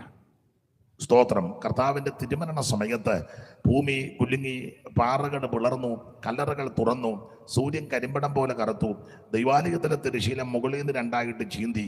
ആ ഭാഗമൊക്കെ നിങ്ങൾക്കറിയാം. അപ്പോൾ ശതാധിപനും വഴി നടന്നു പോയവരെല്ലാം ഈ കാഴ്ച കണ്ടേച്ച് പറഞ്ഞു, വാസ്തവമായിട്ടവൻ നീതിമാനായിരുന്നു. യേശുക്രിസ്തുവിൽ പാപമില്ല, പാപം ചെയ്തിട്ടില്ല, പാപമില്ല, പാപമറിയാത്ത പരമവിശുദ്ധനാ ക്രിസ്തു. ദൈവത്തിൻ്റെ മകത്ത് ഇന്ന് രാത്രി ആ ക്രിസ്തുവിൻ്റെ മഹനീയ സാന്നിധ്യത്തെ ഓർത്ത് ദൈവത്തെ സ്തുതിക്കുക. സ്തോത്രം.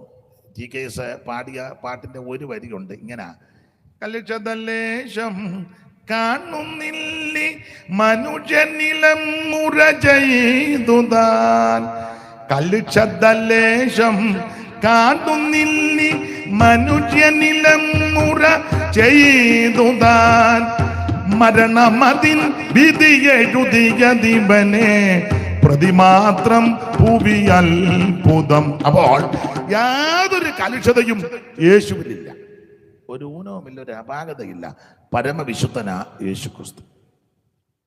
ആർക്കും യേശുവിനെ രക്ഷിതാവായി സ്വീകരിക്കാം, യേശുവിനെ ആർക്കും അംഗീകരിക്കാം, യേശുക്രിസ്തുവിനെ എല്ലാവർക്കും ആരാധിക്കാം. അവിടുന്ന് ശ്രേഷ്ഠനാണ്, യോഗ്യനാണ്, ഉന്നതനാണ്. അതെ, നമ്മൾ 10-ാം അധ്യായത്തിന്റെ 37 വായിച്ചത്. ആ 10-ാം അധ്യായത്തിൽ പൗലോസ് പറയുകയാണ്, ഇനി എത്രയും അല്പകാലം കഴിഞ്ഞിട്ട് വരുവാനുള്ളവൻ വരും. അപ്പൊ ശ്രദ്ധിക്കുക, യേശുക്രിസ്തു വീണ്ടും വരും. അപ്പോൾ വരുവാനുള്ളവൻ ഏകവചനമാണ്. വരുവാനുള്ളവരെന്നല്ല, വരുവാനുള്ളവൻ ഏകവചനമാണ്. ഇനി തിരിച്ചു വരാനുള്ള ഒരുവനേ ഉള്ളൂ, യേശുക്രിസ്തു മാത്രം.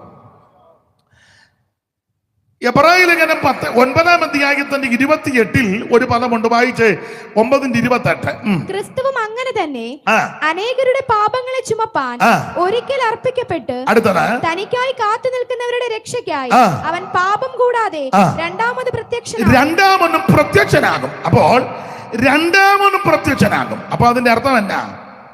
ആദ്യം ഒന്നാമത് പ്രത്യക്ഷനായി. ആ 9-ാം അധ്യായത്തിൽ 3 പ്രത്യക്ഷതയുണ്ട്. 9-ാം അധ്യായത്തിൽ 3 പ്രത്യക്ഷത. അതിലൊരു പ്രത്യക്ഷതയാ 28-ാം വാക്യം വായിച്ചത്, പാപം കൂടാതെ രണ്ടാമതും പ്രത്യക്ഷനാകും. അത് 2-ാം വരവാ. ആദ്യത്തെ വരവ് 26 വാക്യം വായിച്ചേമുള്ള 26:9-26. അങ്ങനെയായാൽ ലോകസ്ഥാപനം മുതൽക്ക് അവൻ പലപ്പോഴും കഷ്ടം അനുഭവിക്കേണ്ടിയിരുന്നു. എന്നാൽ അവൻ ലോകാവസാനത്തിൽ സ്വന്തയാഗം കൊണ്ട് പാപപരിഹാരം വരുത്തുവാൻ ഒരിക്കൽ പ്രത്യക്ഷനായി. ഇത് ആദ്യത്തെ പ്രത്യക്ഷത. ആദ്യത്തെ പ്രത്യക്ഷത എന്ന് പറഞ്ഞാൽ കന്യാസൂനുമായി യേശു ഈ ഭൂമിയിൽ അവതരിച്ചു. 6-ാം മാസത്തിൽ ഗബ്രിയേൽ മാലാഖ നസറേത്ത് വന്ന് മറിയയ്ക്ക് പ്രത്യക്ഷപ്പെട്ട് കൃപ ലഭിച്ചവളെ, നിനക്ക് വന്ദനം കേട്ട മറിയ ആശ്ചര്യപ്പെട്ടപ്പോൾ ദൂതം പറഞ്ഞ്, പേടിക്കണ്ട, ഞാൻ ഗബ്രിയേല, നീ ഒരു കുഞ്ഞിന് ജന്മം കൊടുക്കാൻ പോകയാ. ഈ വാർത്ത കേട്ട മറിയ ആശ്ചര്യപ്പെട്ടപ്പോൾ ദൂതം പറഞ്ഞു, നിന്റെ ഉദരത്തിലൊരു കുഞ്ഞ് ഉരുവാകാൻ പോകയാ. അത്യുന്നതന്റെ ശക്തി നിന്റെ മേൽ നടലിടും. അവൻ പരിശുദ്ധാത്മാവ് നിന്റെ മേൽ വരും. അപ്പോൾ നിന്റെ ഉദരത്തിലൊരു പുരുഷപ്രജ ഉരുവാകും. അവൻ മാനവജനതയെ അവരുടെ പാപങ്ങളിൽ നിന്ന് രക്ഷിപ്പാനിരിക്കൊണ്ട് അവൻ യേശുവെന്ന് പേരിടണം. അങ്ങനെ ദൂതൻ ഇത് പറഞ്ഞേച്ചു പോയി. പറഞ്ഞതുപോലെ മറിയം ഗർഭവതിയായി, യേശു ഉദരത്തിൽ ഉരുവായി. ആ പ്രസവകാലം തികഞ്ഞു. ആമൻ ക്രിസ്തുവിന്റെ അമ്മയാകുന്ന ആമൻ മറിയം യേശു ക്രിസ്തുവിനെ പ്രസവിച്ചു. വടിയമ്പലത്തിൽ സ്ഥലമില്ലേകയാൽ പശുത്തൊട്ടിയിൽ കൊണ്ട് കിടത്തി. അപ്പോൾ വടിയമ്പലത്തിലുമല്ല പ്രസവിച്ചത്, പശുത്തൊട്ടിയിലും അല്ല പ്രസവിച്ചത്. പശുത്തൊട്ടിയാന്നും പറഞ്ഞ് കൂടുമെല്ലാം കൂടെ ഉണ്ടാക്കി പമ്മിയിരിക്കുന്ന അനേക ആൾക്കാർ ലൈറ്റ് വെക്കിടക്കി കെടുകയും കത്തുകയും യേശു ഇവിടെ ജനിച്ചെന്നും പറഞ്ഞ് കച്ചിയും കൊണ്ടുവച്ച് കണ്ടിട്ടില്ലേ? യേശു ജനിച്ച്. യേശു അവിടെ അല്ല ജനിച്ചത്. സ്തോത്രം. എങ്ങും സ്ഥലമില്ലേകയാൽ പശുത്തൊട്ടിയിൽ കൊണ്ട് കിടത്തി. അപ്പോൾ ആട്ടിടയന്മാരും പിന്നത്തേതിൽ വിദ്വാൻമാരും ഒക്കെ വന്ന് ആദ്യം ആട്ടിടയന്മാർ വന്ന് യേശുവിനെ കണ്ടു വീണ് വണങ്ങി അവനെ അമ്മയോടുകൂടെ ശിശുവിനെ കണ്ടു അവനെ നമസ്കരിച്ചു. ആട്ടിടയർ കൂട്ടമായി വന്ന നേരം കീറ്റുശീലയിൽ കിടന്ന യേശുദേവാ. ആട്ടിടയർ കൂട്ടമായി വന്ന നേരം കീറ്റുശീലയിൽ കിടന്ന യേശുദേവാ. പട്ടിനുള്ള മൂലവസ്തു സൃഷ്ടി ചെയ്ത ദൈവമേ, ഈ ക്ലിഷ്ടമാകിടപ്പും കണ്ട് ഞാൻ നമിക്കുന്നേ സിയോൻ മണവാളനെ. ശ്രീ നരപതിയെ സിയോൻ മണവാളനെ. അപ്പോൾ എങ്ങ് സ്ഥലമില്ലാകിയാൽ പശുത്തൊട്ടിയിൽ കടത്തി. ഇതാണ് ആദ്യത്തെ പ്രത്യക്ഷത. എങ്ങനെ? മനുഷ്യവർഗത്തിന്റെ പാപപരിഹാരം വരുത്തുവാൻ കന്യാസൂനുമായി ഈ ഭൂമിയിൽ യേശു പിറന്നു. അതാണ് ആദ്യത്തെ പ്രത്യക്ഷത. ആ പ്രത്യക്ഷത ആമൻ ആട്ടിടയന്മാര് കണ്ടു, വിദ്വാൻമാര് വന്ന് കണ്ടു, ദൈവാലയത്തിൽ വന്നപ്പോൾ ശിമയോൻ കണ്ടു, ആമൻ ഹന്നാ എന്ന പ്രവാചക കണ്ടു, ആമൻ വന്നവരെ യേശുവിനെ കണ്ടു. അതാണ് ആദ്യത്തെ പ്രത്യക്ഷത. ആ പ്രത്യക്ഷത എന്തിനാണെന്നറിയാമോ? അവിടെ വായിച്ചിരിക്കുന്നത് മനുഷ്യവർഗത്തെ പാപത്തിന് പരിഹാരം വരുത്തുവാൻ ഒരു വ്യത്യാസവുമില്ല. എല്ലാവരും പാപം ചെയ്ത് ദൈവതേജസ് നഷ്ടപ്പെടുത്തി. ആ ദൈവതേജസ് നഷ്ടപ്പെടുത്തിയ പാപികളാകുന്ന മനുഷ്യവർഗത്തെ രക്ഷിക്കുവാൻ പാപമില്ലാത്ത ദൈവമായ പിതാവ് ഓമനകുമാരനെ ഈ താണലോകത്തിലേക്ക് പാപമില്ലാത്ത യേശു ക്രിസ്തുവിനെ അയച്ചു. ജഡാവതാരം വേഷത്തിൽ മനുഷ്യനായി. എന്തിനാണെന്നറിയാമോ? എന്നെയും നിങ്ങളെയും രക്ഷിക്കുവാൻ, എന്റെയും നിങ്ങളുടെ പാപത്തിന് പരിഹാരം വരുത്തുവാൻ. അതാണ് ആദ്യത്തെ പ്രത്യക്ഷത, യേശുവിന്റെ ആദ്യത്തെ പ്രത്യക്ഷത. സ്തോത്രം. ആ പ്രത്യക്ഷത എല്ലാവരും കണ്ടു. ഒടുവിൽ തിരുവെടുത്ത് പറഞ്ഞതുപോലെ അവിടുന്ന് കഷ്ടാനുഭവങ്ങളിൽ കൂടി പോയി. മുഖത്ത് രോമമെല്ലാം പിഴുതെടുക്കപ്പെട്ടവനായി, മുൾക്കിരീടധാരിയായി, മുതുകത്ത് ഉടവജാല് പോലെ മുതുക് നീളത്ത് കീറപ്പെട്ടവനായി, കണ്ണ് മൂടിക്കെട്ടി കന്നത്ത് അടി കിട്ടിയവനായി, ആമൻ കാർക്കിച്ച് തുപ്പലേറ്റ് മുഖത്തെ രോമമെല്ലാം പിഴുതെടുക്കപ്പെട്ട്, പ്രവാചകന്റെ ഭാഷയിൽ പറഞ്ഞാൽ കണ്ടാൽ ആളല്ലെന്ന് തോന്നുമാർ വിരൂപമാക്കപ്പെട്ട ക്രിസ്തു പങ്കപ്പാടുകളും പീഡകളും എനിക്ക് നിങ്ങൾക്ക് വേണ്ടി സഹിച്ചു. നമ്മുടെ അതിക്രമങ്ങൾക്ക് വേണ്ടി, നമ്മുടെ പാപങ്ങൾക്ക് വേണ്ടി മുറിവേറ്റും തകർന്നും സാക്ഷാൽ നമ്മുടെ രോഗങ്ങളെ അവിടുന്ന് വഹിച്ച് രോമം കത്രിക്കുന്നവരുടെ ഇടയിൽ മിണ്ടാതെ കുഞ്ഞാടിനെ പോലെ നമുക്ക് വേണ്ടി യേശു പീഡകളും വ്യതകളും സഹിച്ച് ഒടുവിൽ കുരിശുമരം ചുമന്ന് കാൽവറിയുടെ കൊലമരത്തിൽ 2 ദുഷ്പ്രവർത്തിക്കാരുടെ നടുവിൽ ഇരുമ്പാനുകൾ കേൾപ്പിച്ചു കൊടുത്ത് അവിടുന്ന് ഉറക്ക നിലവിളിച്ച് പ്രാണനെ വിട്ടു. എന്തിന്? എന്നെയും നിങ്ങളെയും രക്ഷിക്കുവാൻ, എന്റെയും നിങ്ങളുടെയും പ്രാണൻ രക്ഷപ്പെടാൻ. ആ കർത്താവ് മരിച്ചു, കല്ലറയിൽ കൊണ്ടടക്കി, തിരുവെടുത്ത് പറഞ്ഞതുപോലെ അവിടുന്ന് മൂന്നാം ദിവസം ഉയർത്തെഴുന്നേറ്റു. ഇപ്പോൾ അവിടുന്ന് സ്വർഗത്തിൽ പ്രത്യക്ഷപ്പെട്ടിരിക്കുക. അപ്പൊ ആദ്യത്തെ പ്രത്യക്ഷത മനുഷ്യവർഗത്തെ രക്ഷിപ്പാൻ ഭൂമിയിലേക്ക് വന്ന പ്രത്യക്ഷത. രണ്ടാമത്തെ പ്രത്യക്ഷത ഏതാ? ഇപ്പൊ സ്വർഗത്തിൽ പ്രത്യക്ഷപ്പെട്ടിരിക്കുക. വായിച്ചേ മോളെ, 24-ാമത്തെ വാക്യം വായിച്ചേ, 9:24. ക്രിസ്തു വാസ്തവമായതിന്റെ പ്രതിബിംബമായി, ക്രിസ്തു വാസ്തവമായതിന്റെ പ്രതിബിംബമായി കൈപ്പണിയായ വിശുദ്ധ മന്ദിരത്തിലേക്കല്ല, കൈപ്പണിയായ വിശുദ്ധ മന്ദിരത്തിലേക്കല്ല, ഇപ്പോൾ നമുക്ക് വേണ്ടി ദൈവസന്നിധിയിൽ പ്രത്യക്ഷനാവാൻ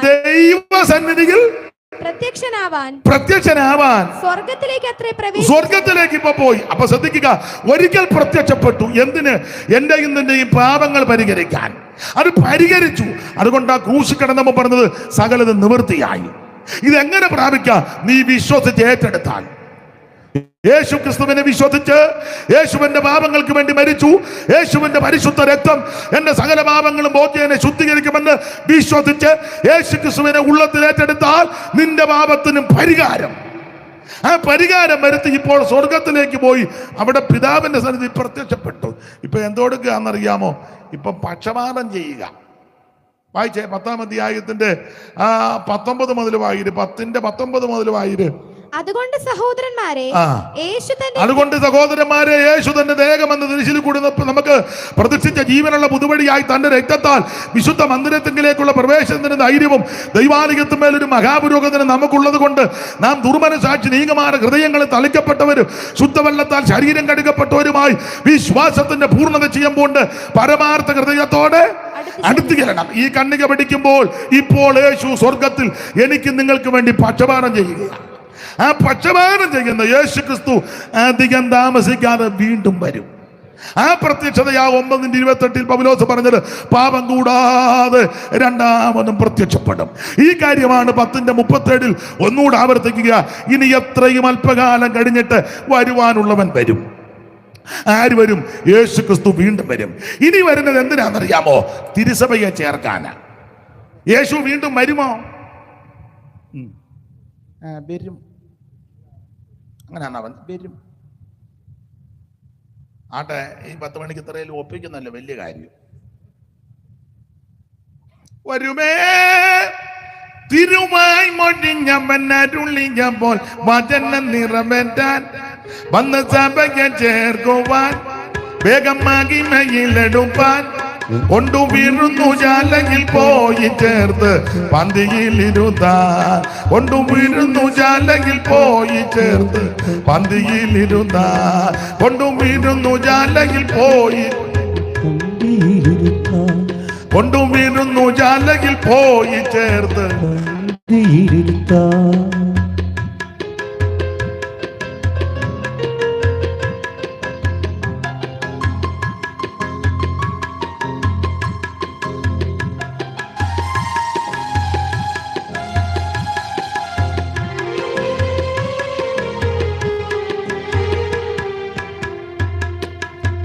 സ്വർഗീയ നാടെന്നു കാണാം എന്റെ വീട്ടിലെന്നെത്താം. നവയറുജല മഹിമ നിറഞ്ഞ് ഇറങ്ങി വരുന്ന സമയമോർക്കുമ്പോൾ നവയറുജല ഇറങ്ങി വരുന്ന സമയമോർക്കുമ്പോൾ സ്നേഹം വർദ്ധിച്ചിടുന്നേ, പ്രത്യാശ ഏറി വരുന്നേ. സ്നേഹം വർദ്ധിച്ചിടുന്നേ, പ്രത്യാശ ഏറി വരുന്നേ. വരുമേ തിരുവായി മൊഴിഞ്ഞവനരുളിയപ്പോൾ വചനം നിറവേറ്റാൻ വന്നു സഭയെ ചേരുവാൻ വേഗം മഹിമയിലെടുപ്പാൻ കൊണ്ടുവീഴുന്നു ജാലയിൽ പോയി ചേർത്ത് പന്തിയിലിരുത്താൻ. കൊണ്ടുവീഴുന്നു ജാലയിൽ പോയി ചേർത്ത് പന്തിയിലിരുത്താൻ. അപ്പൊ ശ്രദ്ധിക്കുക, യേശു ക്രിസ്തു വീണ്ടും വരും. 1-2 കാര്യം പറഞ്ഞ് പെട്ടെന്ന് നിർത്താം. എന്തുവായി സമയം? 9:30 ആയോ? നമുക്ക് നിർത്തണ്ട. 10-ന് നിർത്തിയേക്കാം. ഇരുത്തിയിട്ടും വലിയ കാര്യമൊന്നുമില്ല. അപ്പൊ ശ്രദ്ധിക്കുക, കൃത്യം മാറ്റിങ്ങോട്ട് വെച്ചോ, അല്ലേ പിന്നെ ഞാൻ അങ്ങിരിക്കും. ഇത് കറക്റ്റാന്നേ. അപ്പൊ ശ്രദ്ധിക്കുക, യേശു ക്രിസ്തു വീണ്ടും വരും. വരുമോ? എന്തിനാ? ഉറക്കെ പറ, ഉറക്കെ പറയാൻ.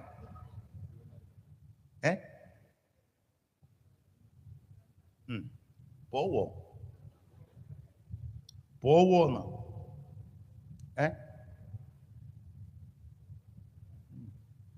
പണ്ട് ഞാന് ഓടനാവട്ടം ജോർജിനോട് ചോദിച്ചു, ജോർജ്, ആ കർത്താവ് വന്നാ പോകണ്ടേ? ഒത്താ പോണം. ഒത്താപ്പോകാനാന്നോ ഈ വേഷമെല്ലാം കിട്ടിയേക്കുന്നേ? കമ്മലും മാലയെല്ലാം പറിച്ച് ദൂരെ കളഞ്ഞു. ഒത്താപ്പോകാനാണോ? മീശയെല്ലാം മടിച്ച് ഒത്താപ്പോകാനാണോ? ഈ പറമ്പിലും പൊരകിടത്തിലും അവിടെ ഇവിടെ അങ്ങനെ അങ്ങ്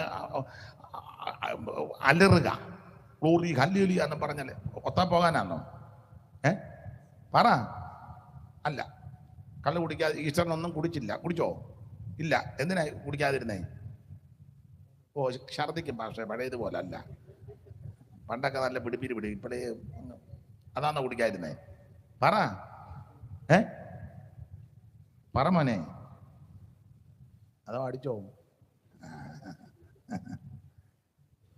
കുടിക്കാതിരുന്ന യേശു വരുമ്പോ പോണമെന്ന് വലിച്ചില്ല. അതിനാ കാര്യം. ചുമയാ, അത് കാരണം ഞാനിപ്പം വലിക്കാതിരുന്നത്. എന്തിനാ വലിക്കാതിരുന്നേ? യേശു വരുമ്പം അതിനാ. സിനിമ കണ്ടില്ല, അതിനാ കാണാഞ്ഞേ? കണ്ടോ? മൊത്തം കണ്ടില്ല ഭാഷ, ഇച്ചിരിയൊക്കെ വല്ലപ്പോഴും ഇതൊക്കെ മനസ്സിലാകുന്നുണ്ടല്ലോ. ഈ നിന്നയും ആക്ഷേപവും അപമാനവും ഈ പീഡയൊക്കെ സഹിച്ച് നിൽക്കുന്നതിന് നമ്മളെ എല്ലാവരും പരിഹസിക്കുന്നവരുണ്ട്. ഒത്തിരി പേര് നമ്മളെ കളിയാക്കും, ഇല്ലേ? കളിയാക്കും. ഇപ്പൊ സ്വന്തമായിട്ട് വണ്ടി ഉള്ളത് കൊണ്ടൊക്കെ പലർക്കും കുഴപ്പമില്ല. പണ്ടൊക്കെ ബസ്സിൽ കയറുമ്പോൾ നമ്മൾ ബസ്സിൽ കയറുന്ന സഹോദരിമാരുടെ കമ്മലും മാലയില്ല, സഹോദരന്മാർ മീശ പിടിച്ച് കയ്യിൽ ഒരു വേറെ പുസ്തകമൊക്കെ ആയിട്ട് നിന്ന് ചിലർ കളിയാക്കും.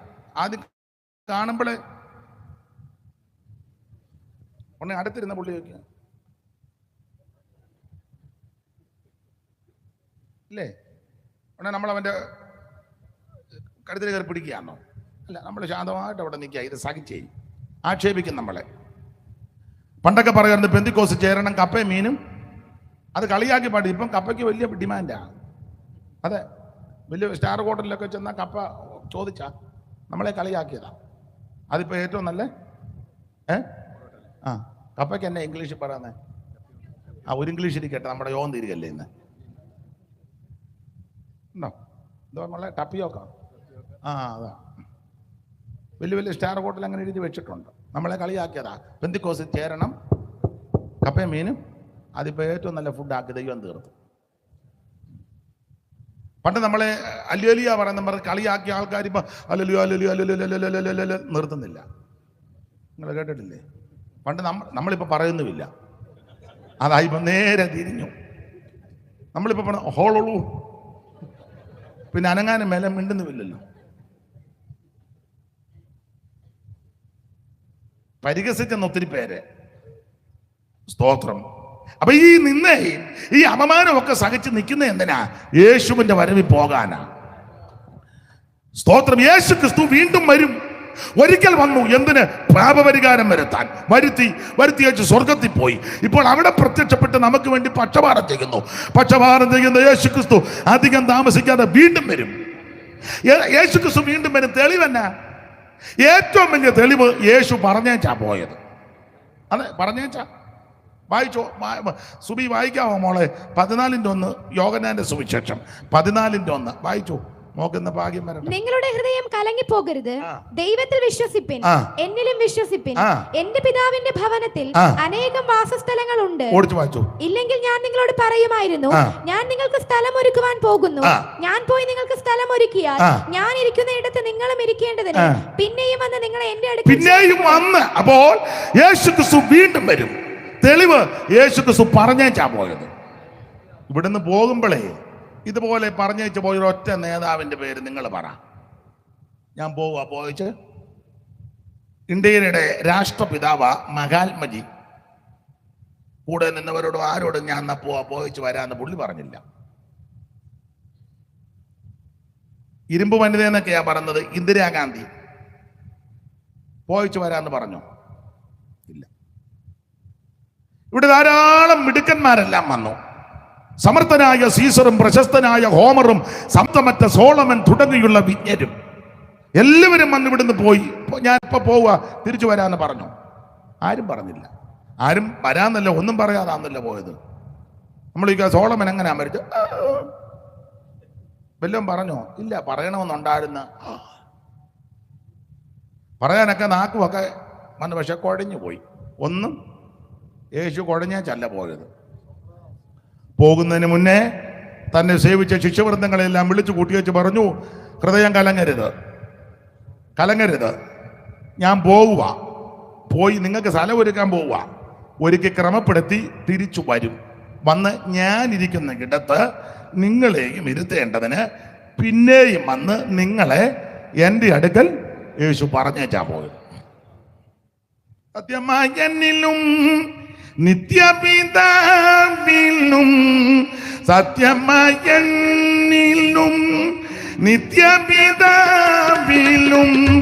സത്യമായി വിശ്വസിപ്പി സന്തതവും നിങ്ങൾ, സത്യമായി വിശ്വസിപ്പി സന്തതവും നിങ്ങൾ. ചിത്തം കലങ്ങിടൊല്ല പോയി വരും ഞാൻ, നിന്റെ ചിത്തം കലങ്ങിടൊല്ല പോയി വരും ഞാൻ, പോയി വരും ഞാൻ, പോയി വരും ഞാൻ, നിന്റെ ചിത്തം കലങ്ങിടൊല്ല പോയി വരും ഞാൻ.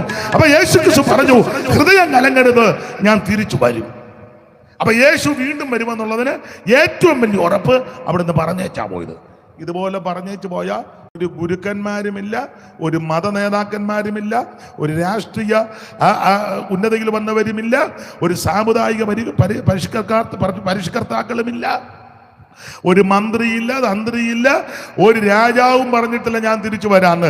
പറഞ്ഞത് ഒരുവൻ മാത്രമേ ഉള്ളൂ, നസറയനാകുന്ന യേശു ക്രിസ്തു. അതല്ലേ നമ്മുടെ വിജയം. ഈ അടിയും ഈ നിന്ന് ഈ ആക്ഷേപം മുമ്പേ സതീഷ് മാസ്റ്റർ നമ്മളെ തല്ലുന്നവരുണ്ട്, ട്യൂബലൈറ്റ് തല്ലി പൊട്ടിക്കുന്നവരുണ്ട്, ബൈബിള് പറിച്ചു കീറും, ബൈബിള് കാലുമടക്കി അടിച്ച് തോട്ടിക്കളഞ്ഞ ആൾക്കാരുണ്ട്, ഉണ്ട്.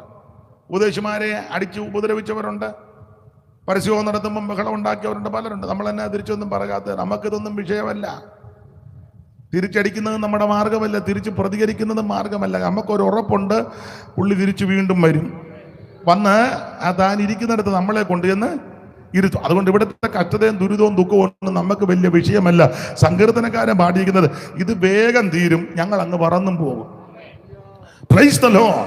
അപ്പോൾ യേശു വീണ്ടും വരും. അതിന് ഏറ്റവും വലിയ തെളിവ് യേശു പറഞ്ഞേച്ചു പോയി. രണ്ടാമത്തെ തെളിവ്, യേശു വീണ്ടും വരുമെന്നുള്ളതിന് രണ്ടാമത്തെ തെളിവ്, അപ്പോസ്തലന്മാര് ഈ കാര്യങ്ങൾ കർക്കശമായി പറഞ്ഞു, യേശു വീണ്ടും വരും. അതാണ് നമ്മളിപ്പം വായിച്ചത്. ഏതാ, ഇനി എത്രയും അല്പകാലം കഴിഞ്ഞിട്ട് വരുവാനുള്ളവൻ വരും. പൗലോസും വളരെ സ്പഷ്ടമായിട്ട് പറഞ്ഞു, ക്രിസ്തു നിദ്ര കൊണ്ടുവരുന്നെന്ന് അവിടുത്തെ ഉയർത്തെഴുന്നേറ്റ് സ്വർഗത്തിൽ പോയി വീണ്ടും തിരിച്ചു വരും. അതാണ് നമ്മുടെ പ്രതീക്ഷയും പ്രത്യാശയും. ഇനി എത്രയും അല്പകാലം കഴിഞ്ഞിട്ട് വരുവാനുള്ളവൻ വരും. ചിലർ താമസമെന്ന് വിചാരിക്കുന്നത് പോലെ കർത്താവ് തന്റെ വാഗ്ദത്തം നിവർത്തിപ്പാൻ താമസിക്കുന്നില്ല. എല്ലാവരും മാനസാന്തരപ്പെടണമെന്ന് വെച്ച് അവിടുന്ന് ദീർഘക്ഷമ കാണിക്കുക. തെസ്സലോനിക്ക ലേഖനം 4:13 മുതൽ താഴോട്ട് നമുക്ക് മനപ്പാഠമാ. 16 വാക്യം എല്ലാവർക്കും പറയാം, കർത്താവ് താൻ ഗംഭീര നാദത്തോടും പ്രധാന ദൂതന്റെ ശബ്ദത്തോടും ദൈവത്തിന്റെ കാഹളത്തോടും കൂടെ സ്വർഗത്തിൽ നിറങ്ങി വരികയും ക്രിസ്തുവിൽ മരിച്ച വിശുദ്ധന്മാർ ആദ്യമുയർക്കും ജീവനിരിക്കുന്ന വിശുദ്ധന്മാർക്ക് രൂപാന്തരം ഉണ്ടാകും. രണ്ടു കൂട്ടരും ഒന്നിച്ച് കർത്താവിനെ എതിരേൽപ്പാൻ മേഘങ്ങളിൽ എടുക്കപ്പെടും. ഇതാണ് നമ്മുടെ പ്രത്യാശ. യേശു വീണ്ടും വരും. ഒന്നാമത്തെ തെളിവ് യേശു പറഞ്ഞേച്ചു പോയി. 2 അപ്പോസ്തലന്മാര് അരക്കിട്ടുറപ്പിച്ചു. 3 ദൂതന്മാര് സാക്ഷ്യം പറഞ്ഞു. വായിച്ചേ മോളെ, അപ്പോസ്തല പ്രവൃത്തി 1:10-11 ദൂതന്മാര് സാക്ഷ്യം പറഞ്ഞു. അറിവുള്ള വാക്യമാ, വായിച്ചേ. അവൻ പോകുന്നേരം അവർ ആകാശത്തിലേക്ക് ആകാശത്തിലേക്ക് ഉറ്റുനോക്കുമ്പോൾ വെള്ളവസ്ത്രം ധരിച്ച രണ്ട് പുരുഷന്മാർ ഇടയ്ക്ക് കയറി പറയാ, വെള്ളവസ്ത്രത്തിന് പ്രാധാന്യമുള്ളത് കൊണ്ടാ എടുത്ത് വെള്ളവസ്ത്രം എന്ന് പറഞ്ഞേക്കുന്നത്. വെള്ളയ്ക്ക് പ്രാധാന്യമില്ലായിരുന്നെങ്കിൽ വസ്ത്രം ധരിച്ച 2 പുരുഷന്മാരെന്ന് പറഞ്ഞാൽ മതി. അല്ലേ? നാടൻ ഭാഷ പറഞ്ഞാൽ തുണി കൊടുത്ത 2 പുരുഷന്മാര്, ഉത്തരം പറഞ്ഞാൽ പോരെ? വെള്ളയ്ക്ക് പ്രാധാന്യമില്ലെങ്കിൽ നിങ്ങൾ ഈ വേറെ പുസ്തകം മൊത്തം പഠിച്ച വെള്ളയ്ക്ക് പ്രാധാന്യമാണ്. അതുകൊണ്ട് ഞാനും പറയും, കേരളം പറഞ്ഞതാ പരമാർത്ഥമായ കാര്യം. എല്ലാവരും വെള്ളേ വരണം. പിന്നെ എല്ലാവരും വരണം. തബല വായിക്കാൻ വരുന്ന പുള്ളിയും വെള്ളേ വരണം. രാജീവല്ലേ, രതീഷും വരണം വെള്ള. എല്ലാവരും വെള്ളേവർ. ഇനി നമ്മൾ കൂടുമ്പം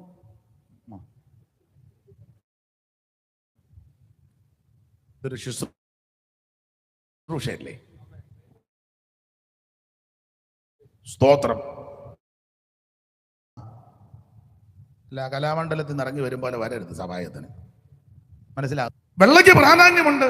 അതുകൊണ്ടല്ലേ എടുത്തു പറഞ്ഞേക്കുന്നത് വെള്ളവസ്ത്രം ധരിച്ച 2 പുരുഷന്മാർ അവരുടെ അടുക്കൽ നിന്ന് ഗലീല പുരുഷന്മാരെ നിങ്ങൾ ആകാശത്തിലേക്ക് നോക്കി നിൽക്കുന്നത് എന്ത്? നിങ്ങളെ വിട്ട് സ്വർഗ്ഗയേശു. അതിനെ അങ്ങനെ പറഞ്ഞത് വേറെ യേശുവായിട്ട് ആൾക്കാർ വരും. അല്ല, വന്നോണ്ടിരിക്കുക. നമ്മുടെ ഇടയിലും വന്നു വേറെ യേശു. ഒത്തിരി ഉണ്ട്, എല്ലാം ഞാൻ എടുക്കുന്നില്ല. കൊരിന്ത്യർക്കെഴുതിയ 2-ാം ലേഖനം വേറൊരു യേശു, മറ്റൊരു സുവിശേഷം എന്നൊക്കെയാ കാണുന്നത്. വായിച്ച മോള്, ഏതായാലും സമയം പോയി. സുബി മോള് വായിന്. ഒരുത്തൻ വന്ന് ഞങ്ങൾ പ്രസംഗിക്കാത്ത മറ്റൊരു യേശുവിനെ, വേറൊരു യേശു. അത് ദൂതന്മാര് പറയുക, ഈ യേശുവിനെ തെറ്റരുത്, മറ്റൊരു യേശുവായിട്ട് വരുമെന്ന്. ഒരുത്തൻ വന്ന് ഞങ്ങൾ പ്രസംഗിക്കാത്ത മറ്റൊരു യേശുവിനെ പ്രസംഗിക്കുന്നു. പിന്നെ പ്രസംഗിക്കയോ നിങ്ങൾക്ക് ലഭിക്കാത്ത വേറൊരു ആത്മാവെങ്കിൽ, വേറൊരു ആത്മാവ്. അപ്പൊ വേറൊരു യേശു, വേറൊരു ആത്മാവ്. പിന്നെ നിങ്ങൾ കൈക്കൊള്ളാത്ത വേറൊരു സുവിശേഷം. അപ്പോൾ വേറൊരു യേശു, വേറൊരു ആത്മാവ്, വേറൊരു സുവിശേഷം ഇതുമായിട്ട് വരും. തെറ്റരുത്. അതുകൊണ്ടാ ദൂതന്മാര് പറഞ്ഞത്, ഗലീല പുരുഷന്മാരെ നിങ്ങൾ ആകാശത്തിലേക്ക് നോക്കി നിൽക്കുന്നതെന്ത്? നിങ്ങളെ വിട്ട് സ്വർഗാരോഹണം ചെയ്ത ഈ യേശുവിനെ സ്വർഗത്തിലേക്ക് പോകുന്നവരായി നിങ്ങൾ കണ്ടതുപോലെ തന്നെ അവൻ വീണ്ടും വരും. യേശു വീണ്ടും വരും. വരുവാനുള്ളവൻ വരും, താമസിക്കത്തില്ല. Praise the Lord. ഞാൻ വിസ്തരിക്കുന്നില്ല. കർത്താവിന്റെ മഹത്വം. യേശു വീണ്ടും വരും. ഏറ്റവും വലിയ തെളിവ് യേശു പറഞ്ഞേച്ചാ പോയത്. 2 അപ്പോസ്തലന്മാര് സാക്ഷിച്ചു, 3 ദൂതന്മാര് പറഞ്ഞു വരുമെന്ന്. ഒരിക്കൽ യൂദായുടെ ലേഖനത്തിൽ ഹാനോക്ക് പറഞ്ഞല്ലോ വരുമെന്ന്. വായിച്ചേ മോളെ, യൂദാ 14-15. യൂദാ 14-15 പെട്ടെന്ന് വായിച്ചോ. ആദാം മുതൽ ഏഴാമനായ ഹനോക്ക് ഇവരെ കുറിച്ച് ഇതാ കർത്താവ് എല്ലാവരെയും വിധിപ്പാനും അവർ അഭക്തിയോടെ ചെയ്ത ഭക്തിവിരുദ്ധമായ സകല പ്രവൃത്തികൾ നിമിത്തം ഭക്തികെട്ട പാപികൾ തന്റെ നേരെ പറഞ്ഞ സകല നിഷ്ഠൂരങ്ങൾ നിമിത്തം ഭക്തികെട്ടവരെയൊക്കെയും ബോധം വരുത്തുവാൻ 1000 വിശുദ്ധന്മാരോടുകൂടെ വന്നിരിക്കുന്നു. കണ്ടോ? അപ്പോൾ യൂദായുടെ ലേഖനത്തിൽ ഹാനോക്കും പ്രവചിച്ചു, യേശു വീണ്ടും വരും. യേശു ഡയറക്റ്റ് പറഞ്ഞു, ഞാൻ പോയതുപോലെ തിരിച്ചു വരും. അപ്പോസ്തലന്മാര് പറഞ്ഞു, ചിലർ താമസമെന്ന് വിചാരിക്കുന്നത് പോലെ യേശു വരുവാൻ താമസിക്കത്തില്ല. ദൂതന്മാര് പറയുക, പോയതുപോലെ യേശു തിരിച്ചു വരും. ഇന്ന് രാത്രി നമ്മുടെ പ്രത്യാശ വർദ്ധിക്കണം. ഈ കഷ്ടതയും ഈ ദുരിതവും ഈ പങ്കപ്പാടും ഈ ക്ലേശവും ഈ അനർത്ഥവും ഒക്കെ ഒരല്പനേരത്തേക്കേ ഉള്ളൂ. പത്രോസിന്റെ 1-ാം ലേഖനം 1:6 പറയുക, ഒരല്പനേരത്തേക്കേ ഉള്ളെന്ന. വായിച്ചേ മോളെ, പത്രോസിന്റെ 1-ാം ലേഖനം 1:6 വായിച്ചോ. 1:6. അതിൽ നിങ്ങളിപ്പോൾ അല്പനേരത്തേക്ക് നാനാ പരീക്ഷകളാൽ ദുഃഖിച്ചിരിക്കേണ്ടി എന്ന് പറഞ്ഞാൽ നമ്മുടെ ഈ പരീക്ഷയും കഷ്ടതയും ദുരിതവും ദുഃഖവും രോഗവും പീഡ ഒരല്പനേരത്തേക്കേ ഉള്ളൂ. ഇത് വേഗം തീരും. നമ്മൾ ഇവിടുന്ന് പറന്നു. യേശു വീണ്ടും വരും. എന്തിന്? വിശുദ്ധന്മാരെ ചേർക്കാൻ. സ്തോത്രം. 2, യേശു എന്തിനാ വരുന്നത്? 1, വിശുദ്ധന്മാരെ ചേർക്കാൻ. ആ ചേർക്കുന്ന കൂട്ടത്തിൽ പ്രധാനമായിട്ട് കർത്താവിൽ മരിച്ച വിശുദ്ധന്മാരെ ആദ്യം ഉയർക്കും. നമുക്ക് മുമ്പേ കടന്നുപോയ നമ്മുടെ പിതാവ്, മാതാവ്, സഹോദരങ്ങൾ രക്ഷിക്കപ്പെട്ടവരാണെങ്കിൽ, യേശുവിനെ അറിഞ്ഞ് ആരാധിച്ചവരാണെങ്കിൽ, യേശു ക്രിസ്തു വീണ്ടും വരുമ്പോൾ ആദ്യം അവർ ഉയർക്കും. ജീവനോടിരിക്കുന്ന വിശുദ്ധന്മാർക്ക് രൂപാന്തരമുണ്ടാകും. 2 കൂട്ടരും ഒന്നിച്ച് കർത്താവിനെ എതിരേൽപ്പാൻ മേഘങ്ങളിൽ എടുക്കപ്പെടും. നമുക്കൊരു പുത്തൻ ശരീരം കിട്ടും. അതിനാ രൂപാന്തരം. എന്തുവാ രൂപാന്തരം എന്ന കാര്യമാണ്. പണ്ടൊരാൾ ചോദിച്ചു, ഈ രൂപത എന്ന് പറഞ്ഞാൽ രൂപാത എന്ന് കൂടെ പറയുന്നതാണ് രൂപത. അതിരൂപത, അധികം രൂപത എന്ന് പറയണ്ട, അതിരൂപത. അങ്ങനെ കണ്ടിട്ടില്ലേ? അതിരൂപത, അധികം രൂപ അവിടെ കൊടുക്കണം. രൂപത അത് രൂപ മതി എന്ന് പറഞ്ഞ പോലെ രൂപാന്തരം എന്ന് പറഞ്ഞ, രൂപാന്തരം എന്ന് പറഞ്ഞ രൂപ തരുന്ന കാര്യമാണോ? രൂപാന്തരം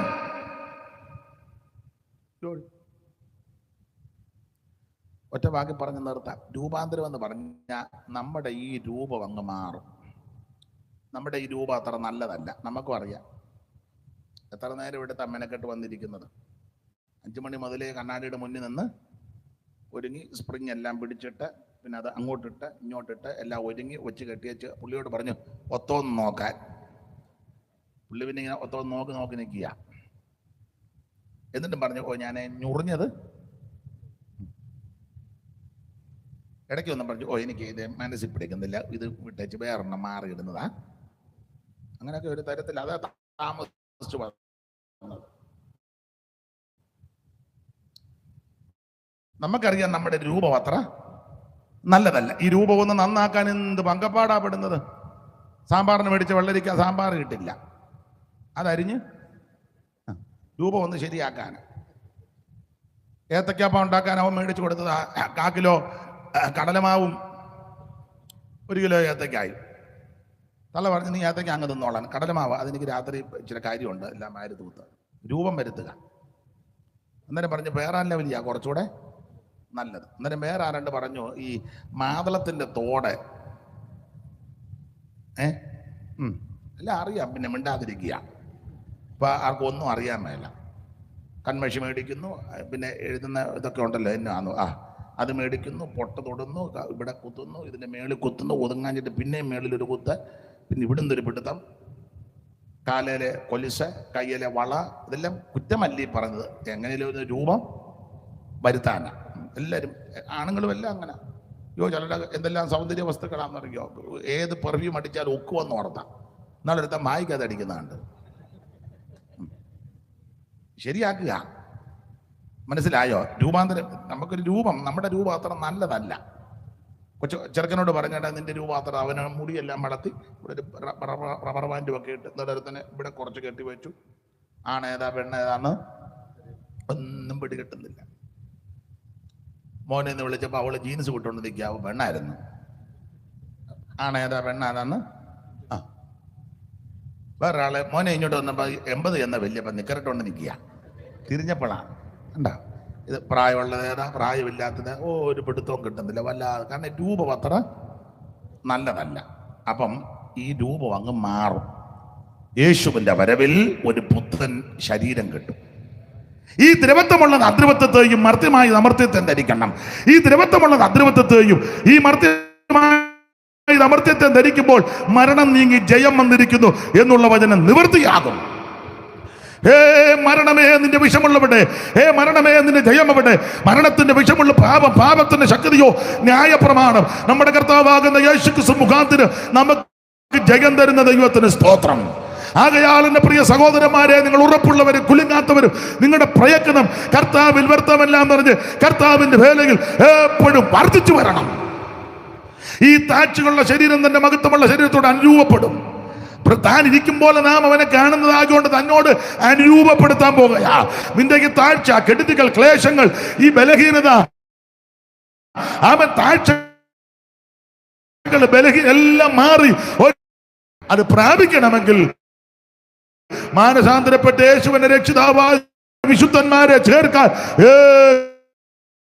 യേശു വീണ്ടും വരും. കൃത്യം 10 നിർത്തി യേശു വീണ്ടും വരും. യേശു ഹല്ലേലൂയ ഹല്ലേലൂയ. പാടാൻ നേരമില്ല. 2 ചരണങ്ങൾ എല്ലാവരുടെ കൈയടിച്ച് പാടണം. ഹല്ലേലൂയ. എല്ലാവരും ചേർന്ന് പാടി വേണം ദൈവത്തെ മഹത്വപ്പെടുത്താൻ. രാജാതി രാജൻ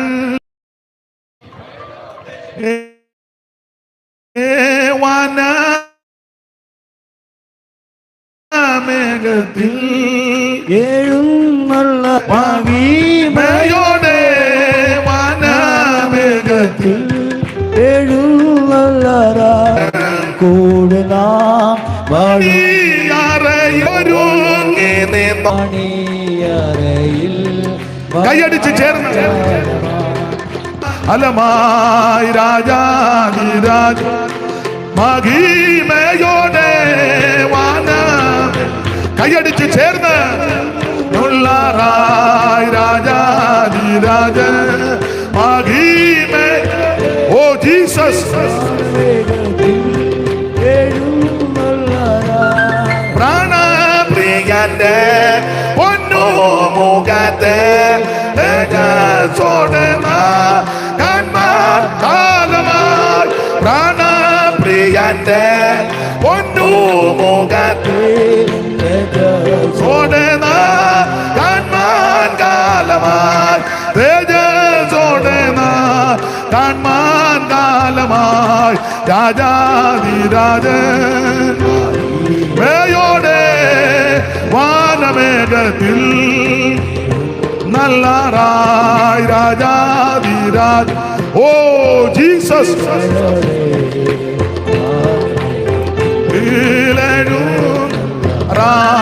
ഒരുങ്ങി നിന്നോർത്തികൂടെ മണിയറയിൽ കാലമായി ഒരുങ്ങി നിന്നോർ തന്നോടുകൂടെ മണിയറയിൽ വാഴാൻ കാലമായി മണിയറയിൽ കാലമായി രാജാധിരാജൻ